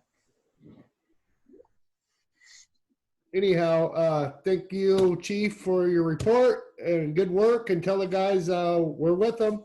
But we have to stay distanced. So he's muted. So I'm sure he's saying okay. All right. So let's go to Matt. The only reminder that I want to put in your ear, counselors, is if you are going to attend the Budget Committee informational meeting tomorrow night at 6:30, that is still scheduled and is scheduled through Zoom, just like this platform. It is not a requirement to be there. It is just an informational meeting. And so we'll just be going over some basic information and answering some general questions, going over what the purpose of the Budget Committee is, and a few things like that. So you don't have to attend, but you are welcome to. And I will send out a reminder and a link to the Zoom meeting as well in a separate email after this meeting. Okay. And that's all I got. All right. Thanks, Matt. Kathy. Hang on one second. There you go. I don't have anything to report. Thank you. Okay, thanks. Council reports. Let's go with Councilor Locke. One thing is the voting for the MOTA voting. Yep. Astoria 1937, Sandy 37,170, and St. Helens 46,827. Yeah, go St. Helens. Yeah. You stole my thunder. The one thing I'd like to ask, I don't know, I know people are looking at, public officials to help out, whatnot. One of the things that I'm concerned about is the procedures some of the restaurants are using for drive-through. That's a potential for a big hit of cases out there. If somebody's in there working and they're not showing any signs or symptoms, but they're passing out the virus, well, I just know that, some of them are doing a good job, but it's hard to do. And it just kind of worries me. I don't know if we could, talk to the drive-throughs in town and, see if they can beef up their procedures and stuff like that. But just something I'd hate to see. I know kind of what brought this on is me and the wife went out to In-N-Out for our anniversary the other night, and only took an hour and 45 minutes to get our order. But when I got it, I wasn't really impressed by their cleanliness procedures to hand it to me. So just something maybe to be aware of, and I don't know if we can suggest to the retailers out there, that this is serious and we really need to watch how we're doing everything. So other than that, stay safe and be good. Hey, Keith, is it possible that the health department or some of those agencies could make a pass-through and give these restaurants and food preparers a quick tour of how to do it correctly? You probably have to talk to the governor about that. Okay. Well, we could definitely reach out to somebody like that and ask that question. That's a great question, Councilor Topaz. I mean, yeah, we really, I mean, you know, we're lucky so far that, you know, I don't know if there's any reported cases in Columbia County yet or not, but I'm sure they're out there. But One. we, you know, the more we can keep it away, the better we're going to be. I haven't been updated in the last couple of days, but it was one. There was one case. Keith, did you say 1 hour and 45 minutes to get your In-N-Out burger? I did. Wow. Be the first and last In-N-Out burger I will ever have. Okay, anything else to report, Keith? I think that's it for now. Okay. All right, Councilor Carlson. I have two things.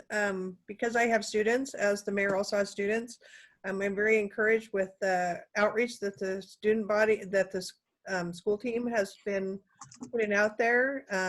My student received his call from a teacher, and I thought, oh, you got stuck with my son. And he's like, no, we got to pick the students we wanted because we had a connection with them. And so I was very encouraged that the teacher didn't just talk about his school needs, but talked about outreach personally to call him for anything at all, that the students are not alone. And that was just, I was really impressed with the caliber. And I know that we partner with the school district, but I just think that we need to acknowledge that they really are in a bind here with all these students, and they're doing everything they can. I just appreciate that. And I had a board meeting with the chamber yesterday, and they are in a volunteer closed situation, but they're moving forward with an ambassador program with some volunteers that are kind of doing Zoom meetings about economic redevelopment and about encouraging businesses that are open. So, I mean, I'm very encouraged that they've got, you know, a dozen people that really want to work to help small business from behind the scenes. So I just definitely want to put out there that there's a lot of good volunteers in this community putting out a hopeful future for us. I just wanted to pass that on, and my role is, you know, with the chamber. And that's all. And just follow up, I'm, you know, one of those essential workers, definitely front line of the PPE piece. I'm really watching for at-risk and, you know, high-risk folks, and being shut inside. You know, we all get to go to the store. I work every day with people that have not left their home since March 12th. Yes. Or anything. They have not left their home other than their backyard since March 12th, and with no end in sight. It's just, it's the mental health crisis, I think, is the elephant in the room in the background here that we're going to have to be on the front lines with in the coming months and years. It definitely is. That's why I asked Chief Greenway about the domestic violence. Yeah, these kids and these young adults, this will be something they'll remember the rest of their lives. So I just wanted to put that out there, that we're very aware this council's been very upfront about partnering with mental health and supporting those causes in our community. So that's all I have. Thank you. Councilor Topaz. Two things, following up on one of Jenny's concerns about people inside. Doing some communication with the food bank. There's a lot of people out there are starting to go hungry. They are doing what they can to supply different groups with food, even though it's not the usual. So hands up for them. And also, if you need or know of people who need help eating, pass it along. The next thing I had, somebody was asking me about the office where tourism was supposed to go. It looks like it got to be a storage room for plastic stuff. I know the shoestring players weren't allowed to stay there because they couldn't revitalize the building according to code. And I'm wondering, has the fire marshal allowed us to store that much plastic in that building without special fire equipment? Because if that stuff catches on fire, it really burns well, and it's also toxic. Those are two things that I have to say.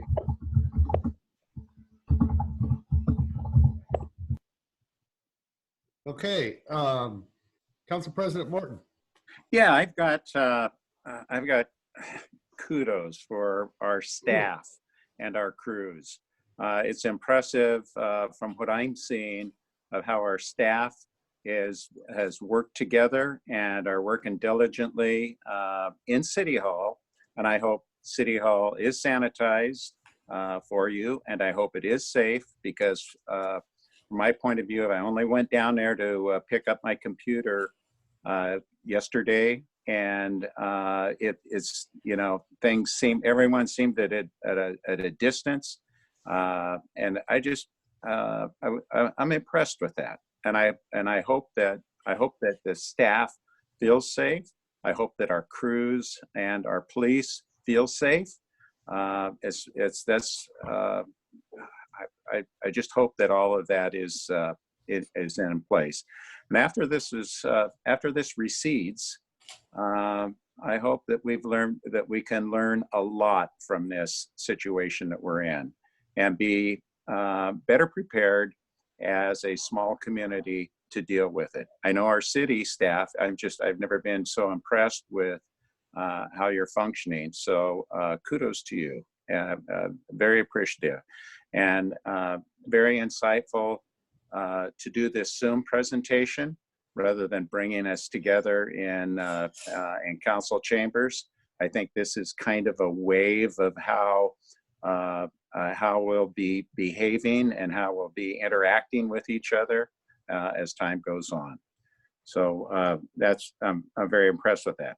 And as a lead into that, I would very much like, because I'm hearing from our Parks Commission people about our upcoming meetings and whatever, and they know that. And I said, I'll do everything I can to ask our council permission and get a go-ahead so that we can utilize Zoom for our next meeting on the 13th of April. And so I'd like to ask council if that's appropriate. First of all, I'd like to ask staff if it's possible and if it's okay. So asking staff and asking council to okay that. Oh, I'm unmuted. I think if we have a meeting, it definitely needs to be on Zoom or some similar type of thing. I'm not sure because as of right now, we're trying to eliminate all unessential commission and committee meetings, and unless there is an actual emergency that needs to be dealt with. And so because all the other commissions and committees are not meeting, I'm not sure that it would set a good precedence for the Parks Commission to meet this month. If we do pick up meetings again, I think May would be the best time to do that. That's my opinion. Why are you saying that, Sue? Because we have been asked to eliminate all of those meetings unless it is an emergency situation, is what we've been told by management. Even on Zoom? Pardon? Even with a Zoom presentation? That's correct. So I don't know that there's anything pressing enough to require a meeting, and the staff that would have to attend have not been trained in this. I mean, certainly it's not terribly technical, and I'm sure that they could do that. But that's the rest of the Parks Commission seem to be acceptable of that decision, but we can set something up if it's preferred to do that. Just as I'd like to see it go ahead. Planning Commission canceled for April with the idea because we have time sensitive stuff to pick it up in May. Let's revisit it. I agree. I think revisit it in May or yes. Okay. I mean, Thank maybe you. give staff more staff opportunity to get trained in how to conduct a meeting, because I want to make sure that it's useful and constructive, and that, you know, that our community or our committee members know how to use it, because it is a process. I've been doing this for my regular job for a couple of weeks, but I mean, it's definitely a process, and we need time to get that in place. Thank you. Okay, anything else to report, Doug? None. Okay. I have a question. My screen is going to advertisements for Zoom. How do I get pictures back? That I don't know, Councilor Topaz. maybe look for an X somewhere nearby up in the upper right or left corner and see if you can exit out of it. Okay, we'll try. It says video conferencing, but as I say, I've got this. I'll hit the upper right-hand X and see what happens. Oh, I got you back, whatever it There is. you go. See? All right. So what I have to report on is, again, good work, staff. Everybody's we're moving forward. The city is moving forward. Most importantly, my report is to the citizens that we care about you, that you're not alone, that we are still operational, that this has been very difficult for each and every one of us, as well as you, and we understand that, and we have empathy for what you're going through. I know it's taken a toll on me personally, and that we're going to get through this. That right here, right now, we are okay. If you really think about it. Yeah, I don't have all the wants I want, but my needs are met, and we are truly blessed to at least have our needs met. And if you don't have your needs met, like Councilor Topaz said, feel free to reach out to any one of us, our resources, and we will help assist you in any way we can. So, yeah, just know that you're not alone, that we care about you. So with that, I think we're going to be going into executive session shortly after I adjourn here under ORS 1926602E. I have more of them here. It's not just D, it's not real property transaction. What's the, in H? And F. In F, yes. Okay, what are they? I know that I heard the numerals. You have real property, potential litigation, and F is that labor negotiations? Because I don't have it on mine. Is that what it is? Exempt records and confidential memos. Okay, I didn't have that on mine. So those are the three, and we have our attorney present, but we are going to actually be asked. I'm going to turn it over to Matt because we are asked if we want to invite anybody. Who do we want in this executive session? Because I'm going to have him delete people that are not necessary, and we're going to reconvene. So, Matt, turn it over to you. I just need to know from you, Mayor, who you want in the meeting. I know we have the two attorneys from Jordan Ramos's office, Ed and the other Matt, and then I would assume all 5 counselors. Yep. And I assume John. We need Lisa, and we need John, and yourself, and I think that's it. Okay, so counselors, lawyers, John, Lisa, and myself. That's correct. Okay. Are we taking a few minutes? You can take a few minutes if you want. It'll take me a couple seconds, maybe a minute or so to create the breakout room and assign everybody into the room. So feel free to, I guess, get up and go to the bathroom or something. Would it be more convenient to get signed in first and then take a little break? You can. It might just take me another minute if you guys want to sit there. Okay. Okay, so with that, I'm going to adjourn, and then we'll reconvene into our executive session here in a minute. Matt, thank you. All right, thank you.